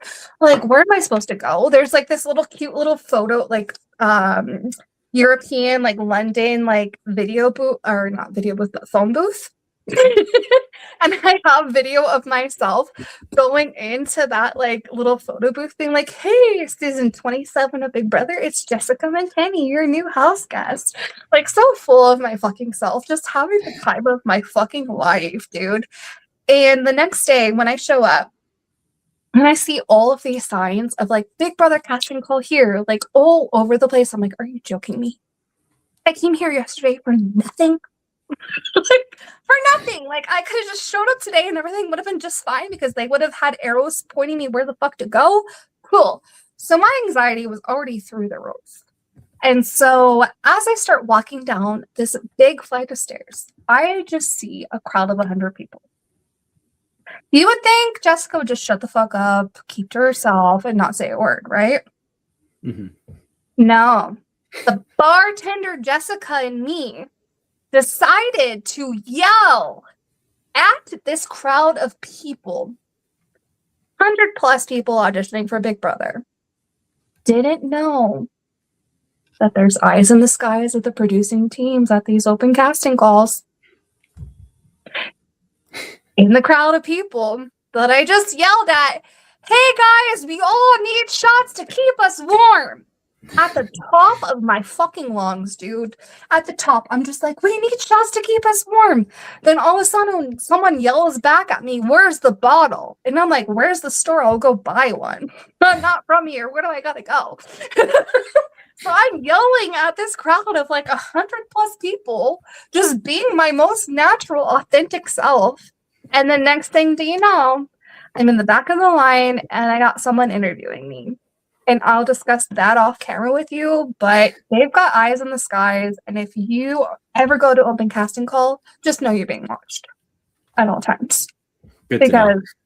Yeah, I learned hard that they're watching you. And I put a target on my back. I'm just being this crazy, let's yell at the world fucking girl. And they got to know me. And if it happens one day. But if it doesn't, then I'm just too crazy for them. If I ever go to a casting call, I know who to call for advice. Dude, you need to, because I almost went to Massachusetts last year when they had an open casting call, and I have a photography friend who was going to do videography too. And that's when I first started opening my podcast up to more publicly. And I was like, oh my God, if we go to this open casting call, I can just interview people in line. This would be so cool. And some of them might be on the did show it. for all you know, so. Right? But I'm like, I don't want it to be forced. I want it to happen naturally when it's meant to be. You know what I mean? Yeah. Ugh. So when do you think you'll be on Big Brother, Josh? Whenever they want me, I would go right now. Do you have a number, like an idea, like season this? I think it would be good when I'm a little bit older. You know, I'm only 24, so I think, you know, a little bit older would be good. You know, 27, 28 is probably a better number. So what are your thoughts on them having such a younger cast? Because that was my first initial reaction, that it was a lot of a younger cast this season. Yeah, I mean, and two of the older people are the veterans they brought in, Devin and Angela. I mean, I would be one of the younger ones going in there. I'm only 24, so I guess I would fit in with the group age-wise at least. And you know what's crazy to me is like, anytime age comes up, I'm like, age is nothing but a number. Like, age doesn't mean anything to me. Like, I fit in with anybody. And that's just like one thing that I'm blessed with. So I'm like, it wouldn't matter when you throw me in to the Big Brother house. Like, it doesn't matter. Just do it already. Like, let's go. Yeah, like I think Mallory's 24. I think Ashley's 24. Well, it's Melody's 24. So a lot of them are 24 in there. But I feel like the last 2 years they had quite a few more like 30s players and maybe another 40s players. Whereas this season it was a lot of young players. Yeah, it's better when they mix it up. Oh, for sure. When's the last time they did a season where it was more younger players that you remember? I was talking to a guy who was on season 17, who was my last interview. He was and season 17 was the youngest cast ever. That average cast was like 26 or something. So, I mean, that was the youngest cast ever, season 17. So it's crazy to think about. And what do you think the cast, like, it just blows my mind to think about what CBS has to go through in casting Big Brother or Survivor. You know what I mean? Like, how do you find the perfect cast that fits together between all the things you need to get your ratings up and to get people watching and all these things? You know what I mean? How do you feel they've done from the beginning until now? Do you feel like they've really done everything they can to get viewer engagement going, or do you think they could do better? I think bringing in Angela and Dee and Devins is probably what brought most of the engagement. I can't imagine what the season would be like if those three weren't there right now. So I think they're bringing a lot of viewership to the season, and Jason as well. And I think that this is one of the most viewer engagement seasons that they've had. I really think It that is. they switched up the style that they do things. They're announcing the cast before they're actually in the house, great. and they're, you know what I mean? Like, they're really doing things a little bit different. And I think that really plays up to their engagement. And this being the most engaged season, correct me if I'm wrong, but I think I saw a highlight the other day of like the views are up there. Yeah. And what do you think, in your opinion, as someone who's done this for so long, what do you think this season has really made their views get up there? I mean, I think you said like the promoting the cast beforehand. I think they're doing a lot of stuff on social media. I think getting involved in social media more, and bringing in the Survivor, bringing in the Drag Race viewers. I think bringing in all different realms. There's probably a lot of Drag Race fans who've never watched Big Brother. Now they're watching it for Jason now. So I think bringing in fans from all the different reality worlds will help a lot as well. I agree. Oh, so who do you think's going to win next HOH? Who are you gunning for? Who do you want to win? Angela. I'm still gonna go with Angela. I want to see the veterans, take the first three HOHs, three in a row. Same. I want her to win, but who do you think will win?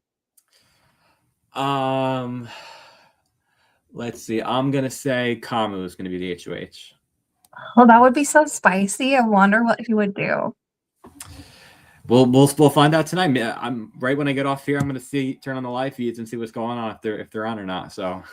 Oh my goodness. So, what has been your favorite part of Big Brother so far?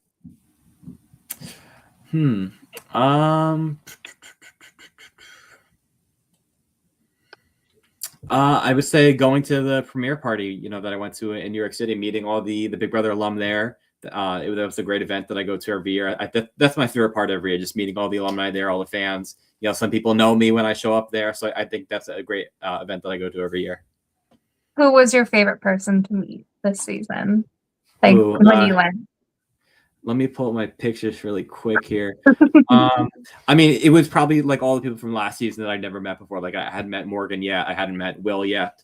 I'd already met Ashley and Jimmy, but both of them were great. I met Lauren. I met Catherine. So I met a lot of last year's guys. Kelly as well. Last year was a great bunch that I've met like half of them now. So. I love it.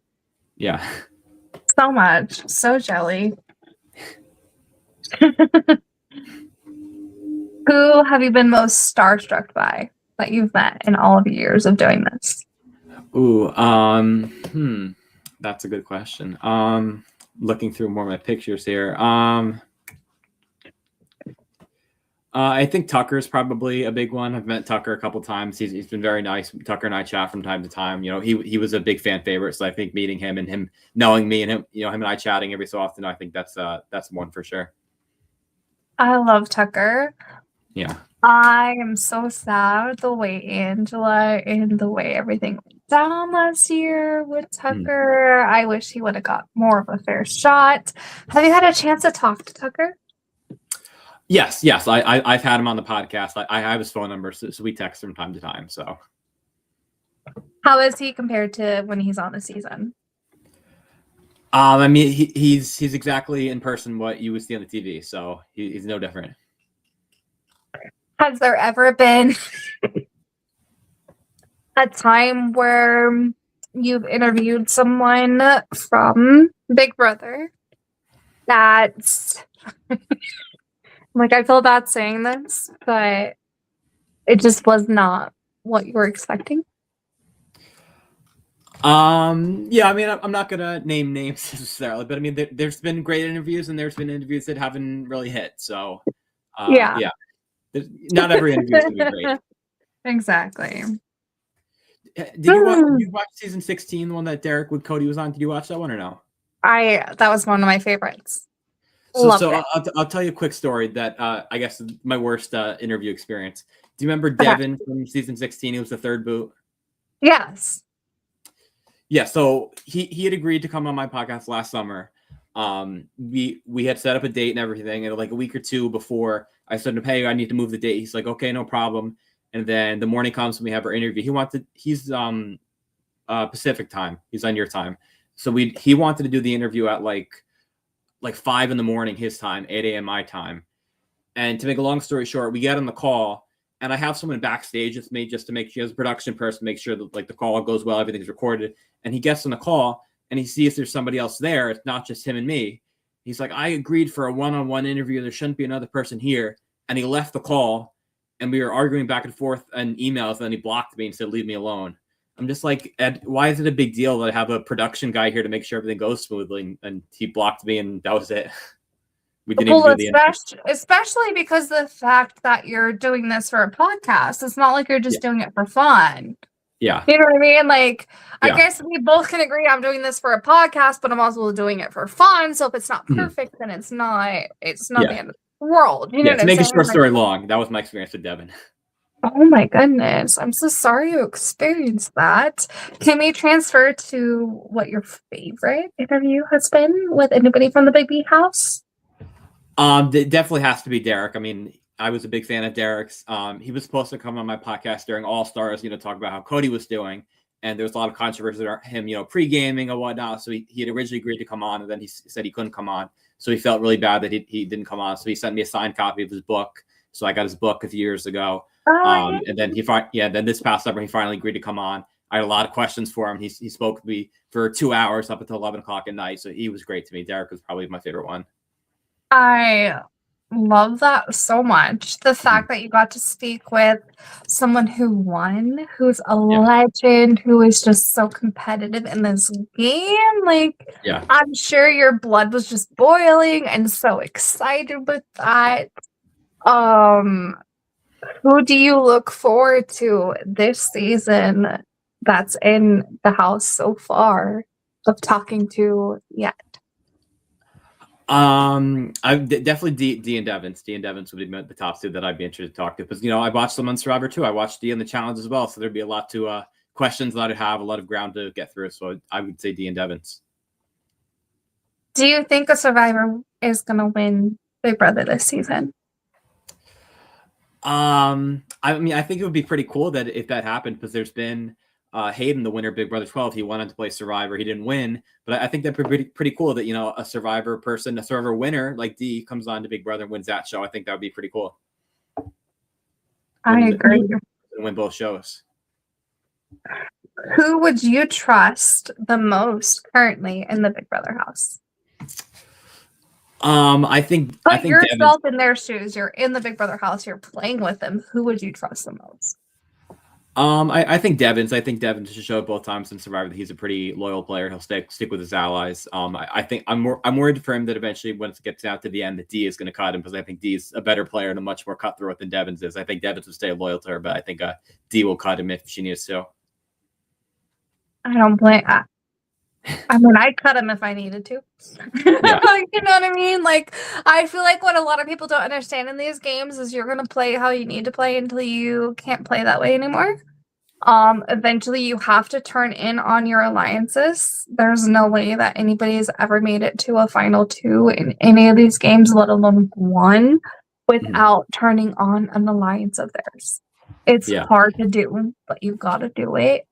And when you do it, I'm sure it's just so rewarding. And what is the most memorable conversation, if you had to pinpoint, and this is not on the notes I sent you, I'm sorry.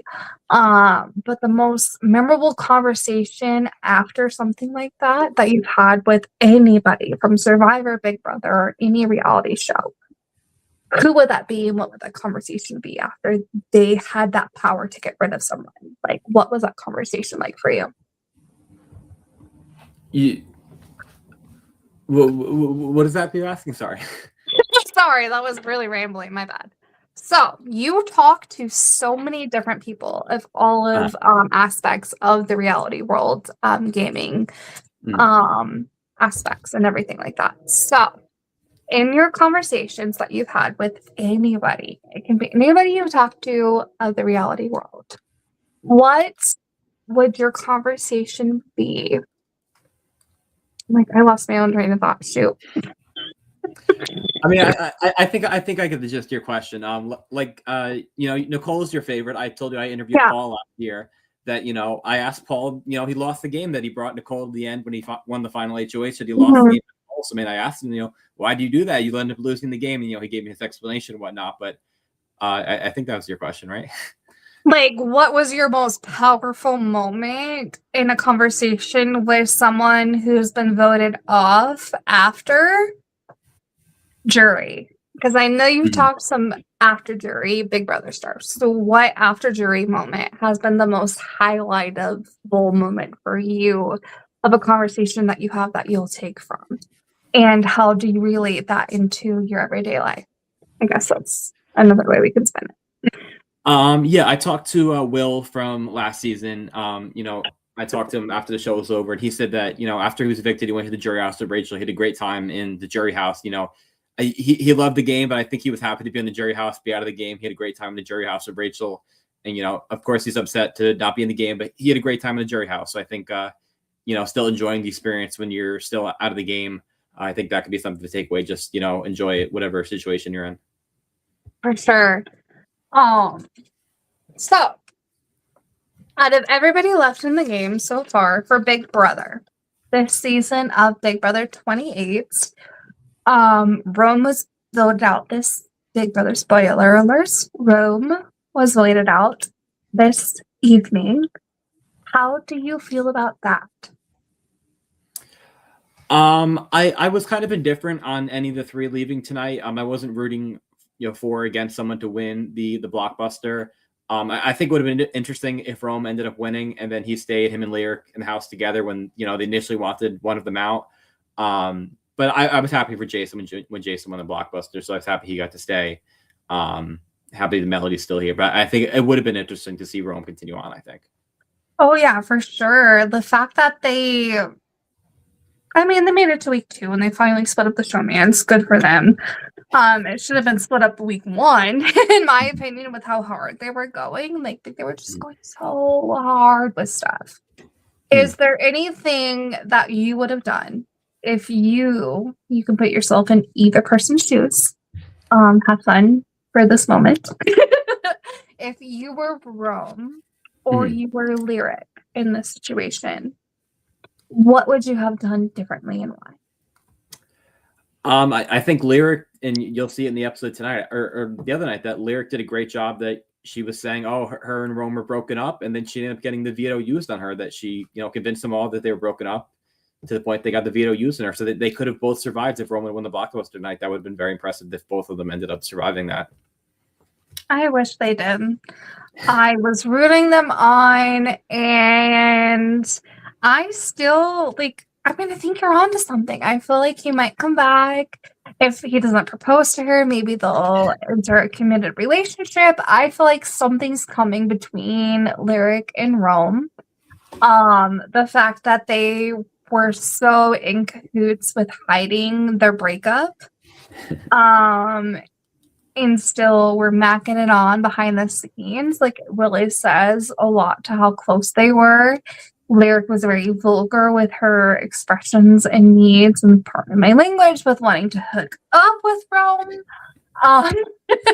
They definitely, and a lot of people don't understand, when you're trapped in a house with someone, you have nothing but time to talk to that person. So obviously things are going to progress very, very quickly.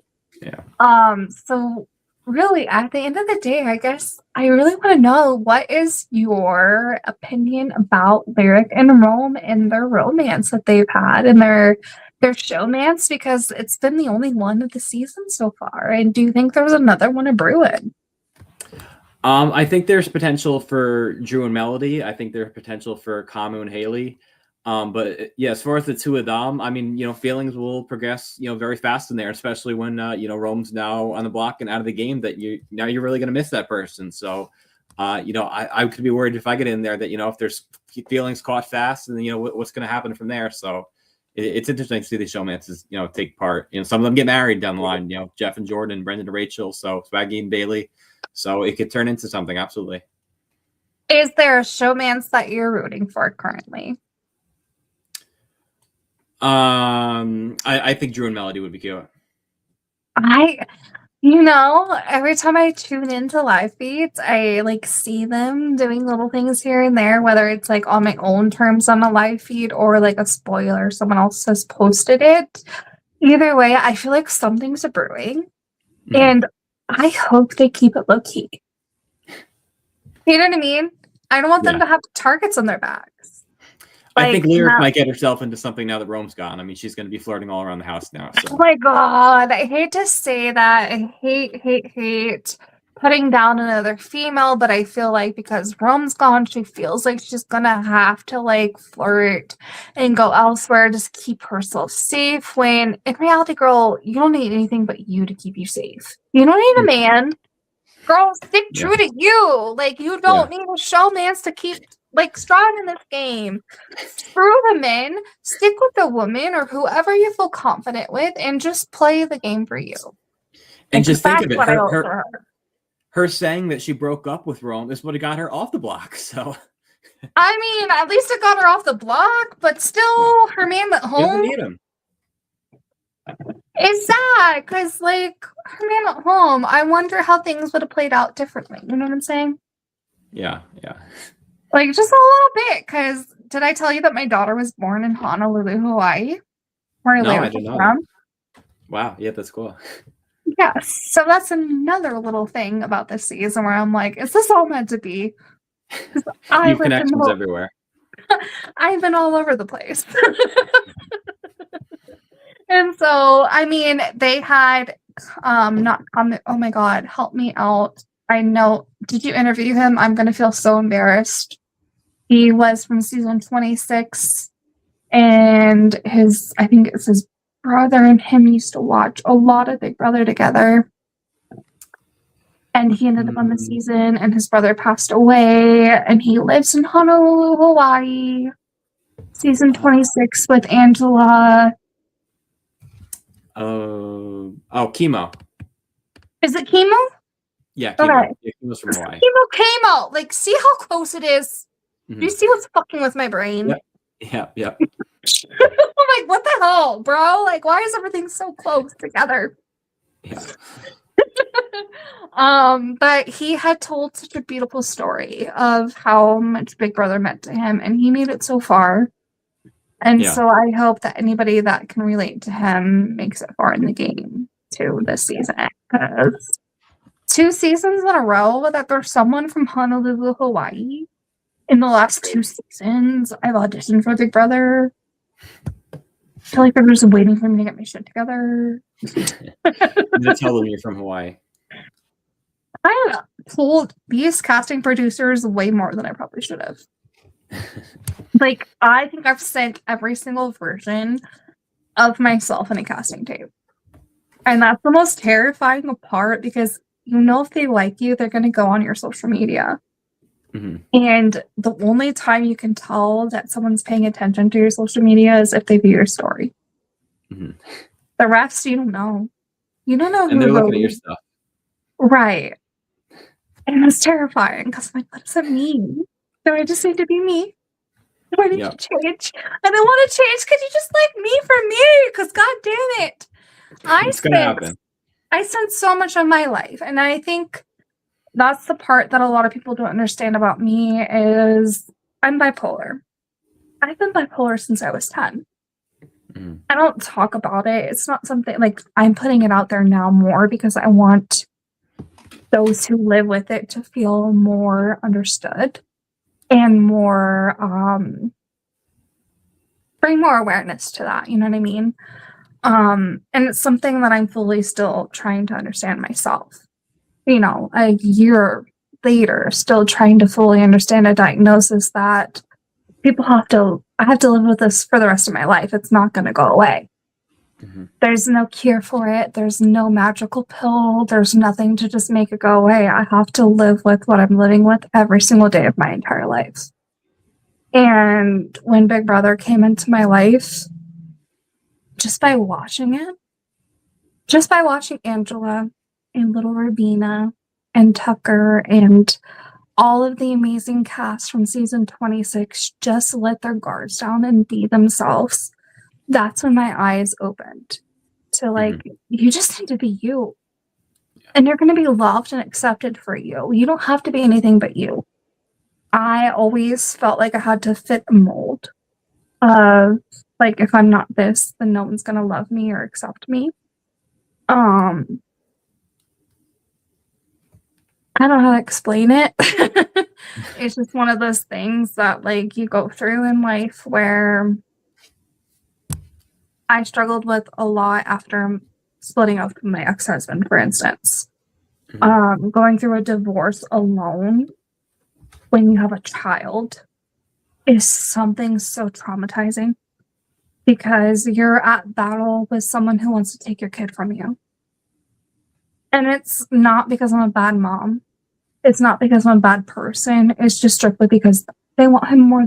They want her more than me. You know what I mean? Like, they don't want to share her with me. It's nothing other than that. But the fact that I just couldn't enjoy being a parent until now, because I had to stay so hidden on things because I'm raising my daughter separate from her parent.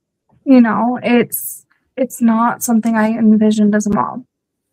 Okay. I never envisioned myself when I was 21 years old, like, so desperate just to have a baby, just to have someone who needed me and wanted me in their life and was so dependent on me. You know what I mean? Like, I spent all of my 20s raising my daughter and her being my number one priority of everything in life.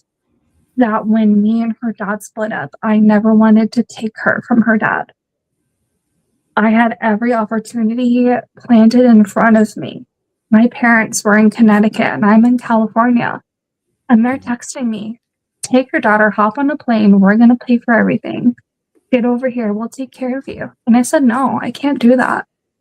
I can't take my daughter from her dad. I cannot take my daughter from her dad. I will restart my life here. I'll do what I have to. And it's taken a lot of fucking time and a lot of work to find myself again, to find happiness again after such heartbreak. And it's every day I see my daughter, it's heartbreaking almost. Because, I mean, I don't get that joy. Like, I'm married, yes, and me and my husband are amazing, and we've been together for 5 years, married 10 years together. Like, we have this such amazing relationship, but my daughter is not his. And that is something that's so hard when it comes to co-parenting and into any type of remarriage or divorce and happily ever after type of situation that people just don't understand. Is sometimes you meet someone who just wants to be everything for your child and they do it in the questions asked. But then sometimes you meet someone who's like, I don't know what to do. I don't know how to do it, but I want to. And that's my husband. He wants to do everything for my daughter, but he doesn't know how because she has her dad as half the week as an active part of her life. You know what I'm saying? Yeah. And as a mom, you never wanted something like that. You know, I always envisioned myself raising my children with only the person I had them with. Divorce was never an option for me. I didn't believe in it. But after being divorced, married at such a young age, I was 20 years old when I married my daughter's dad. We split up in 2014. I was just barely 25 years old. So young, so fresh, had a baby on the on the West Coast, across from the East Coast with my family. No wonder why I was so depressed. You know, now that it's a term and I'm able to accept it with grace and with positivity and no shame. Like, I had postpartum depression so bad. Like, I felt so worthless as a mom, even though I was doing everything I possibly could as a mom. The amount of sacrifices I made, and still, even to this day, there's days I feel worthless as a mom. My heart goes out to anybody and everybody who has to raise their child within a divorced household. It's not easy. But there's another reason why Big Brother means so much to me, because not only has a married mom one Big Brother, but has a motherfucking remarried, divorced mom one Big fucking brother. Not until you. Not until me. And that's why I'll make fucking history when it happens, and I know it. And I just have to stay cool, calm and collected, and just follow my gut intuition into everything. And that's everything I've ever done ever since. I think that whole monologue is what you gotta send into Big Brother. I guess so. I mean, this is being recorded. I just need to go back and like, boop. You know, and sometimes, like, I've never actually had someone present when I recorded any type of audition video for any shows I've ever done. I've always done it alone. So now I'm actually wondering if I need someone behind the camera for me to actually let my guard down and really see the true me for audition videos. And everything happens for a reason. The fact that like I've talked to you the ways that I've talked to you, and I've never talked to anybody this way before. Yeah. Maybe it's just an eye opener for me, and I don't care what opportunity comes to me first. If it's The Circle, because that's coming up soon. And we all know that's going to be on Hulu. And the fact that Alex was the host of The Circle, like, what the hell is even happening? My brain is bursting. Like, are you joking? Like, this is sign number one that was meant to be, regardless of who is chosen, whether it's me, whether it's you, whether it's Alex again, whoever ends up on the Hulu version of The Circle is going to be amazing. But I'm gunning for it. I'm gunning for it. I'm gunning for any and any LRG I can get my hands on to. And that includes anything. Like, I'm not scared. I'm not scared. I'm not shamed. The only thing I'm scared and I haven't done yet is an audition video for Survivor. That's the only thing I haven't done yet. Because after I had competed in Survivor San Diego and it was a 2-day weekend, I was so sore. I felt like I was going to fucking die. It was awful. And I'm like, how far do people on Survivor go from the time they record to the time they have to record again? Like, how long of a break did they get? Because I was so fucking exhausted. And, you know what I mean? Yeah. It's crazy to think about, but I mean, I wouldn't turn it down. I'm not going to turn down anything. Like, I've turned down opportunities because I couldn't afford to get there. You know, like they're on the East Coast and I can't afford to get there. That's the only reason why I turned it down. Yeah. But this weekend, I get to go to Survivor San Diego. Yeah, that'll be good. Not Survivor San Diego. It's, I'll tell you now. No, I won't tell you. You already know in your DMs, right? Yeah, I saw.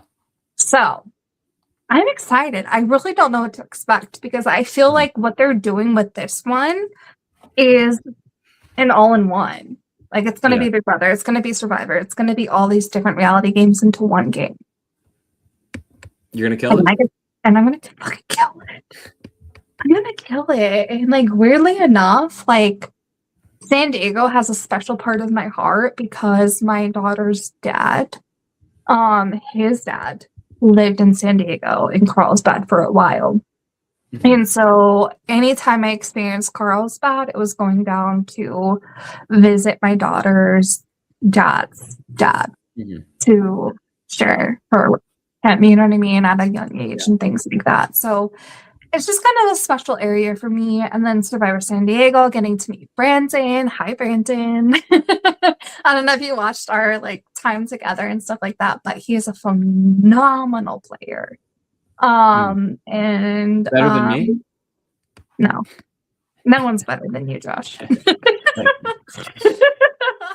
it really tells me how much of a small world it is because I met Brandon in Survivor San Diego, right? Okay. And there's a couple people that he knows that runs future LRGs that are coming up that I've been casted in and I didn't even know. And he is going to be on prod. Nice. So not only do I get to go and compete in these experiences, I get to see some familiar faces. Yeah, that's great. I'm so excited. So excited. And I think for a little while, honestly, like I let my personality out in like spurts. Mhm. I don't know if that makes sense. Like I don't want to give too many eggs in one basket. I kind of give like little bits and pieces here and there. And then it gets people wanting more out of me. And I just keep getting people being like, hey, do you want to play on this game? Do you want to play on that game? And I'm like, yes, yes, yes. Like, I just can't say no. I'm a little bit addicted at this point to playing these games. And I play an unhealthy amount of ORGs.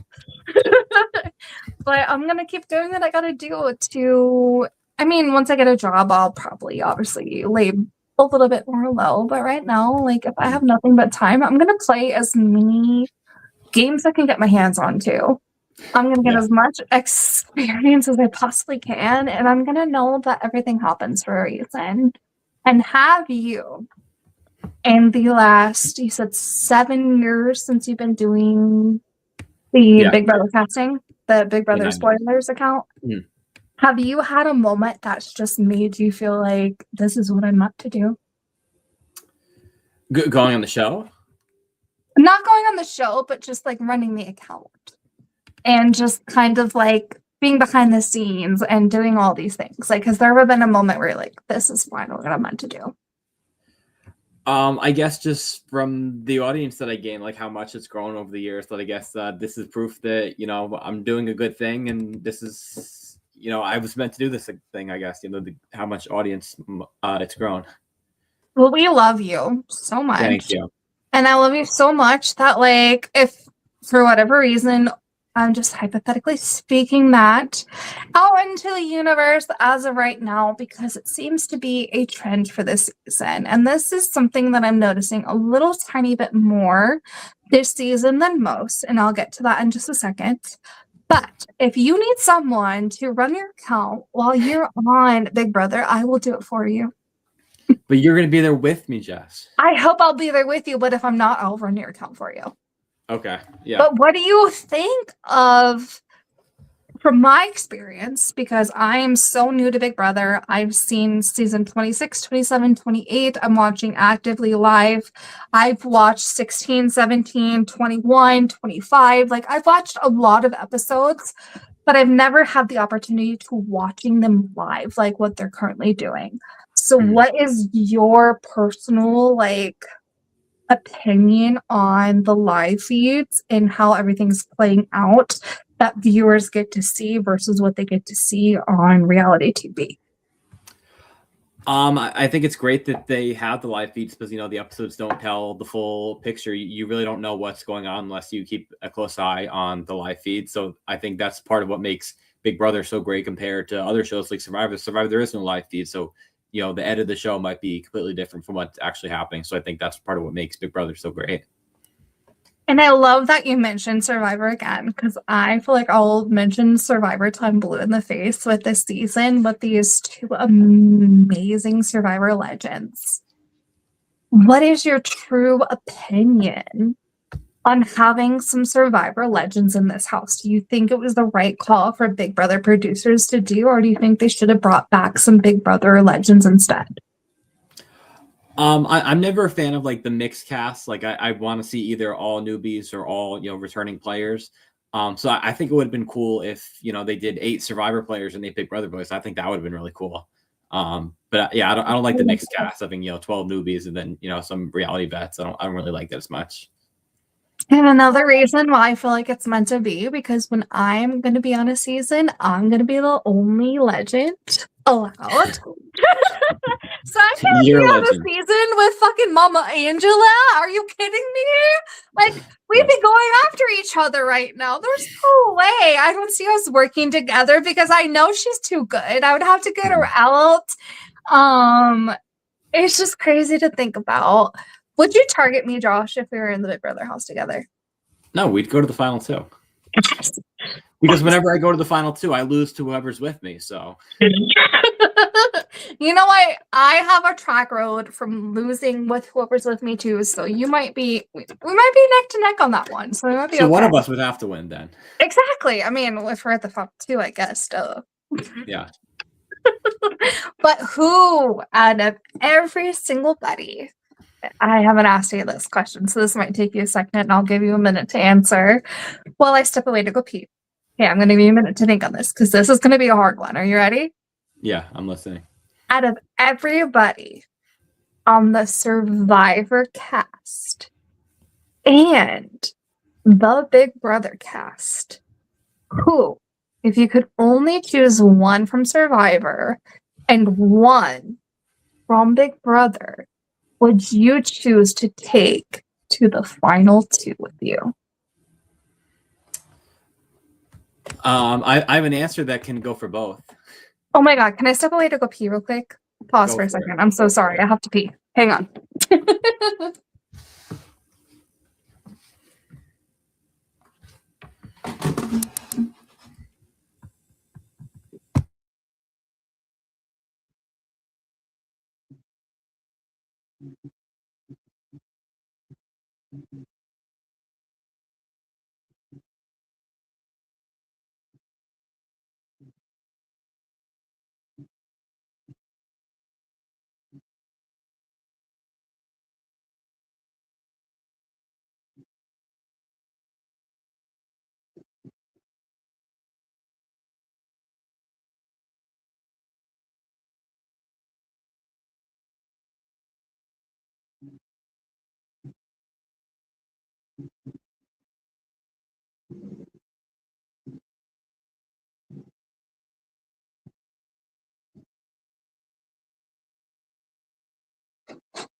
I'm back. Josh, sorry. I'm here. Low key, I'm like, in my brain the whole time you've been talking, I was like, he's gonna have to take a second to answer this question. He's not gonna need, you know what I mean? I was like, he's gonna need a second to answer. And then you're like, I'm ready. I was like, fuck, oh my God, I have to be so bad. I have to be paused. So I hope you had a moment to refresh your brain just for a second. For me to pee. Thank you so much. And let's go. Like, do you remember the question or you want to repeat? No, I already have my answer. I probably stepped away. You got to tell me again. I didn't say yet. My answer is Suri because Suri's done both shows, and I feel like anybody who plays these games with Suri would just want to bring her to the end so you could lose to her. I mean, how could you not want to? Yeah. I mean, you would be so silly to play these games and not bring her with you. Yeah. Like, she would be the most ridiculous, like,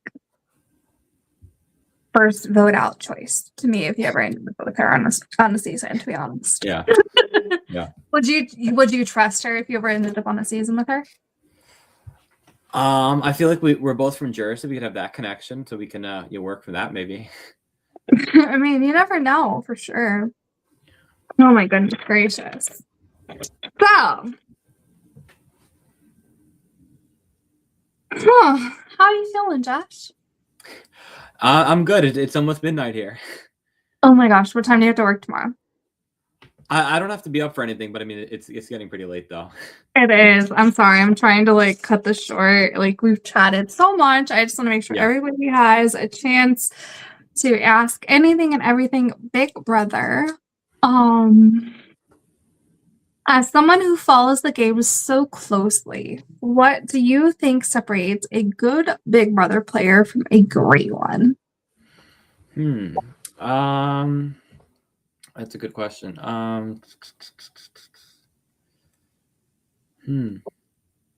What's your answer? I think the fact that they allow themselves to play boldly and not be scared of the outcome of it. When someone just takes a move knowing that it may go either way, but just does it anyway, I think that makes such a good player. I think you got to have like some kind of aspect of all the three pillars of game. You know, the social, the strategic, the physical. I think if you have some, skill in all three of those aspects, I think you could be, a pretty good player.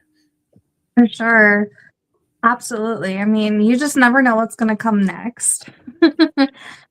You've been following Big Brother closely and running a spoiler account.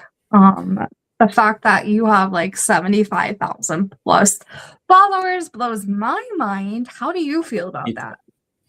It blows my mind that, people come back every year to see what I'm posting. It blows my mind. So, yeah. What has your overall reaction been to Big Brother 28 so far? And how does the season compare to what you expected it to be so far?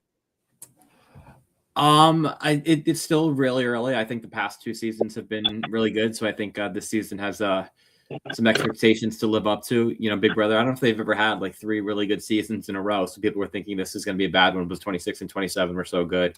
But we'll see. I think it's going all right so far. Yeah. I mean, I hope it continues to go right so far and people continue to tune in and that next year is just perfect because I'll be on the screen. Who do you think has done the best job balancing making moves while still maintaining strong relationships within the house so far this season? I'm impressed with Dee, how she was the first HOH. She kind of came away with nobody really too mad at her, and she's a survivor winner, and doesn't seem like anybody's mentioning her as a target. So I'm really impressed with how Dee's been able to navigate that. Dude, for real, the fact that she put people on the block and the ones that like maintain the block after she put them on there, they're not even like upset with her. It's like, wait, what? Yeah. Like they're not even a little bit upset. Like she put you up. Really? But okay, good girl, Dee. Like, let's go. I'm rooting for her. I'm rooting for Devins. I'm rooting for Drew. I'm rooting for Angela.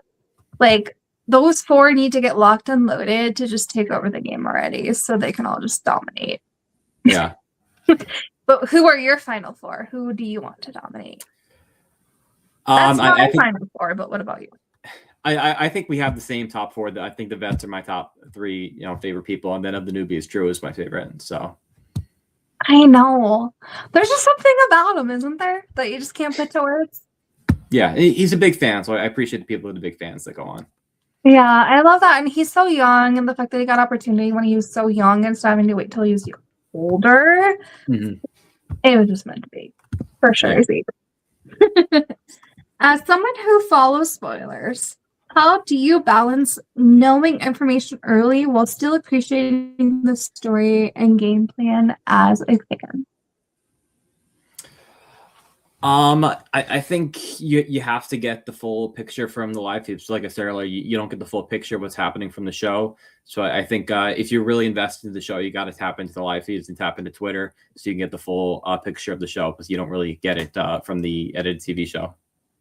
Sure. And it's so hard. Like, I've been trying my best to keep up with these live feeds. I don't know how people do them 24/7. But like, I don't blame you for not doing it 24/7, because what you are putting out there is so much information. Is there anything this season that you put out there where you're like, oh, maybe I shouldn't have said that yet? No, I try to, make sure what I'm putting out is good before I put it out there, because I have a big following. So people are going to say things if I put out something wrong. So what has been your favorite thing that you've been able to spoil so far yet? I don't have a favorite thing. Yeah, I don't have, because it's not like, yes, I run a spoiler page, but it's not like I'm breaking the news. Like, it's the live feeds are breaking the news. Like, you don't need me if you're a live feed watcher, So like, I'm not that special. I'm just a messenger, You are oh so special, Josh. Don't dumb yourself down for one. Thank you. You are probably one of the most special Big Brother like spoiler accounts out there. So please take that statement back. You are a huge part of this community. Thank you. And I hope you understand that. Thank you. Like, we all love you, Josh. Like, if it wasn't for you and we had to wait so much time in between these competitions, I don't think we would survive. So like, no, you are a huge part of this for us. I appreciate that. Thank you. But I'm sure it's so hard to navigate like spoilers versus non-spoilers. Has there been a moment yet this season that you've had like a like I didn't mean to spoil that yet, or like any moment that's just kind of overwhelmed you? At the very beginning, every season, I get the people who are new followers who, even though my name is Big Brother Spoilers, they don't realize I'm a spoiler page. So, like, when I posted the first HOH before that episode even happened, people come like, "Oh, come on, why do you spoil it?" I'm like, "You're following a page called Big Brother Spoilers. I'm gonna spoil it," and that happens, a lot in the first week or two of every season for me. So, Yeah, I'm sure that's so frustrating. and like, I don't want to tell them to unfollow me if they don't want spoilers, but like, you're following a spoiler page, you're gonna get spoilers, Yeah, like it says it in the name. Yeah. And I felt so silly because there's times where like I've had people who have reached out and commented back on things that I've posted on a story or on that reel or whatever it may be. And like, I'm not gonna lie, like Tez from Australian Survivor is number one example of this for me. Mhm. He slid into my DMs after I was on Spotlight and he just complimented me. And so I just started chatting to him like he was a normal person. And little did I know he was this big like person in Survivor world. And now anytime I play an ORG, he's like commenting and supporting and uplifting me. And it's just so much more support than I was ever expecting out of this experience.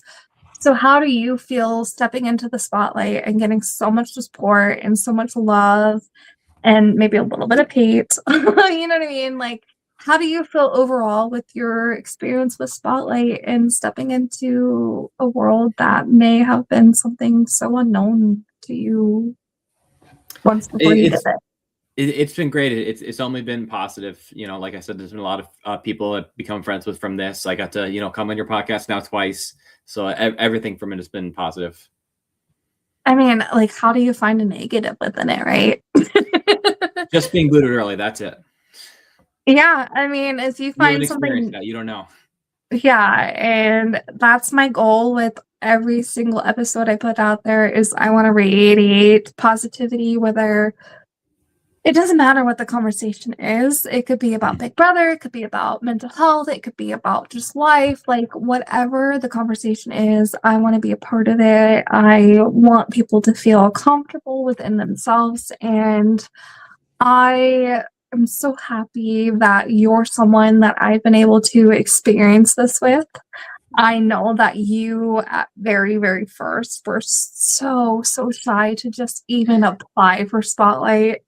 And the fact that you applied and got chosen and you kicked ass and you took so many names, my brain is just blown to this. And I mean, I hope the Big Brother world is watching, and I hope the Survivor world is watching, and that one of these days we get to be on a show together and we get to relive the moment Siri being like, I knew my son Josh was going to be here. You know what I mean? Where I'm going to be like, I knew my friend Josh was going to be here. Yeah. But in just a different light. And it's a different experience. And no matter what you step into, you're breaking down your guard every time you do it. And I hope that you continue to step into these experiences for yourself. I know that you're working a lot more and you're a little bit more busier, but I hope you continue to put yourself out there because you're so deserving of anything and everything that this ORG community has to offer you.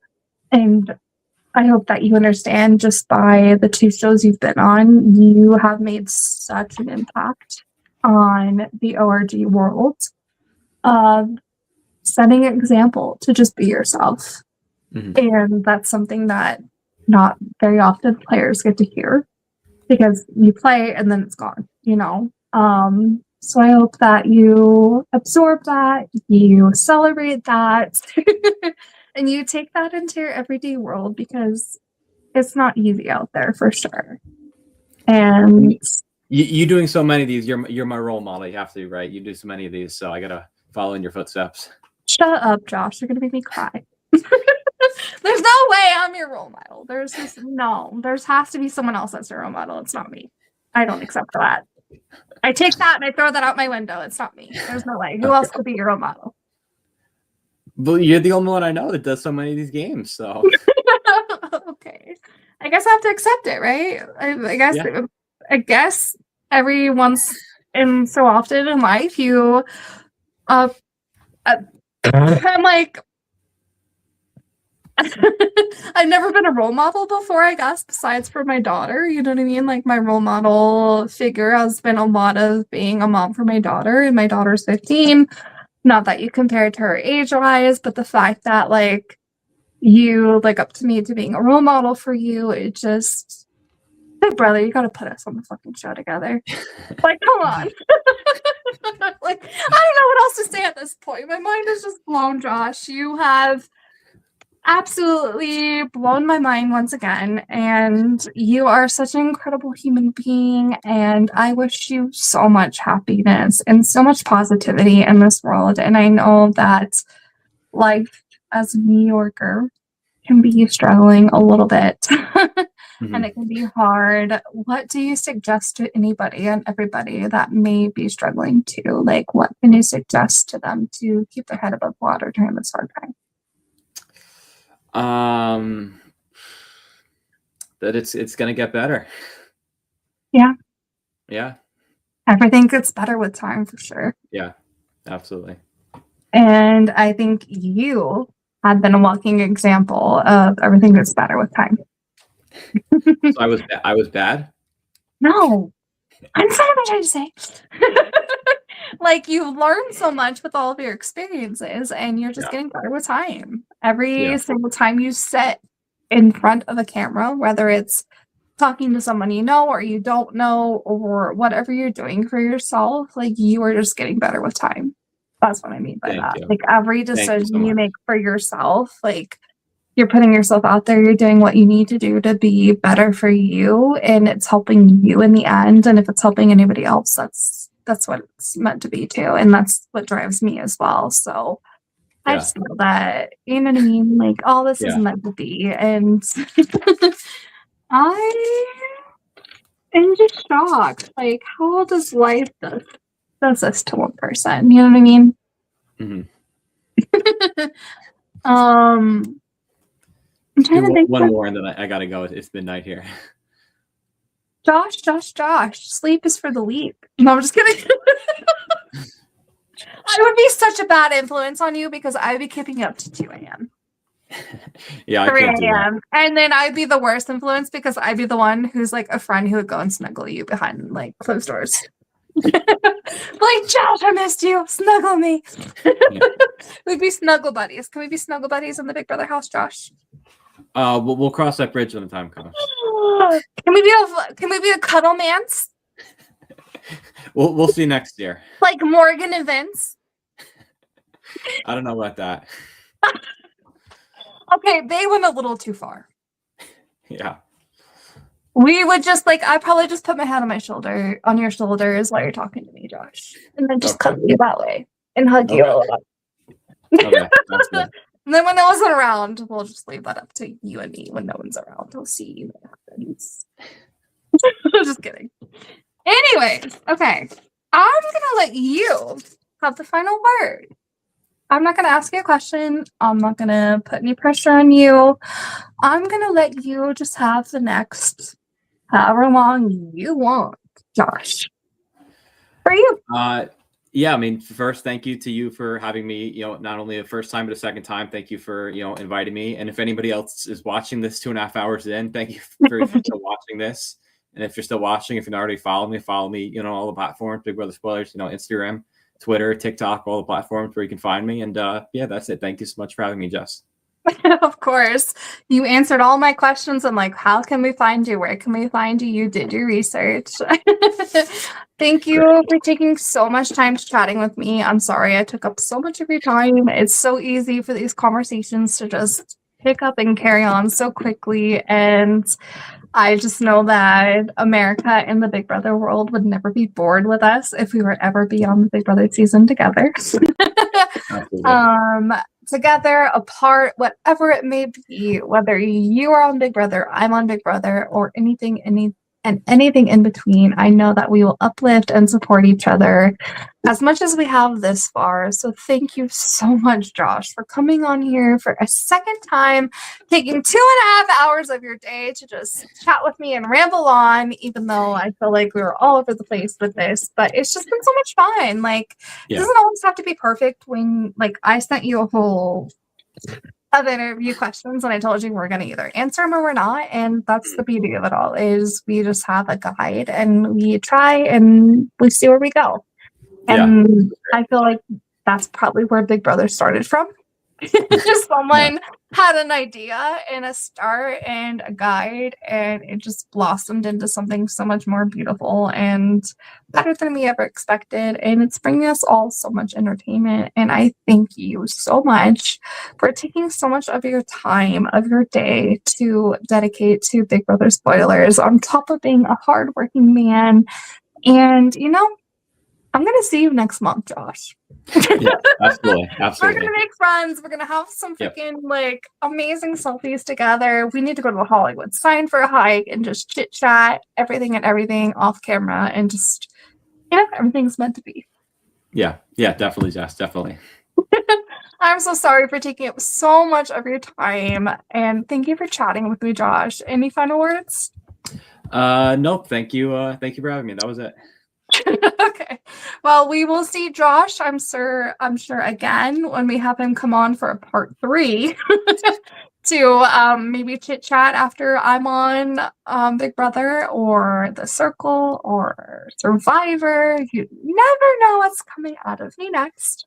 I'm actively auditioning for anything and everything reality TV world that I could get my hands on too. Thank you, Josh, for inspiring me to believe in myself, that I have what it takes to compete in these competitive worlds. I would not believe in myself if it was not for you, to be honest. And I'm not just blowing smoke up your butt. I'm telling you the truth on that one. You sliding in, us just chatting, and our authentic conversations that we have had just really shows me that I have what it takes to compete in this competitive world, and you do as well. I hope that you continue to follow your dreams and anything and everything that follows you into a world that you are not expecting to come your way after everything you've done so far on Spotlight Games. Yes, I'm going to do it. Thank you so much. You got this. And, you know, I don't know when we'll be seeing each other next, but one day we will be for sure. Yes, absolutely. I mean, we'll be seeing each other in each other's DMs for now, but other than that, like, maybe one day you'll see us in the Big Brother house together, or on the beaches in Fiji, or in the house of the Circle. You never know what could happen. It's gonna happen. Just follow your dreams and put yourself out there for once. I believe it. Me too. So thank you, Josh, for joining me tonight, and I cannot wait to have you back for part 3. Thank you. I'm already looking forward to it. Me too. I can't wait. And we'll chat about it all soon. Peace. Okay. Thank you. Buttercups. Bye, Josh. Bye, everybody. I don't know how to get out of these games. Every time I'm like, how do I exit out?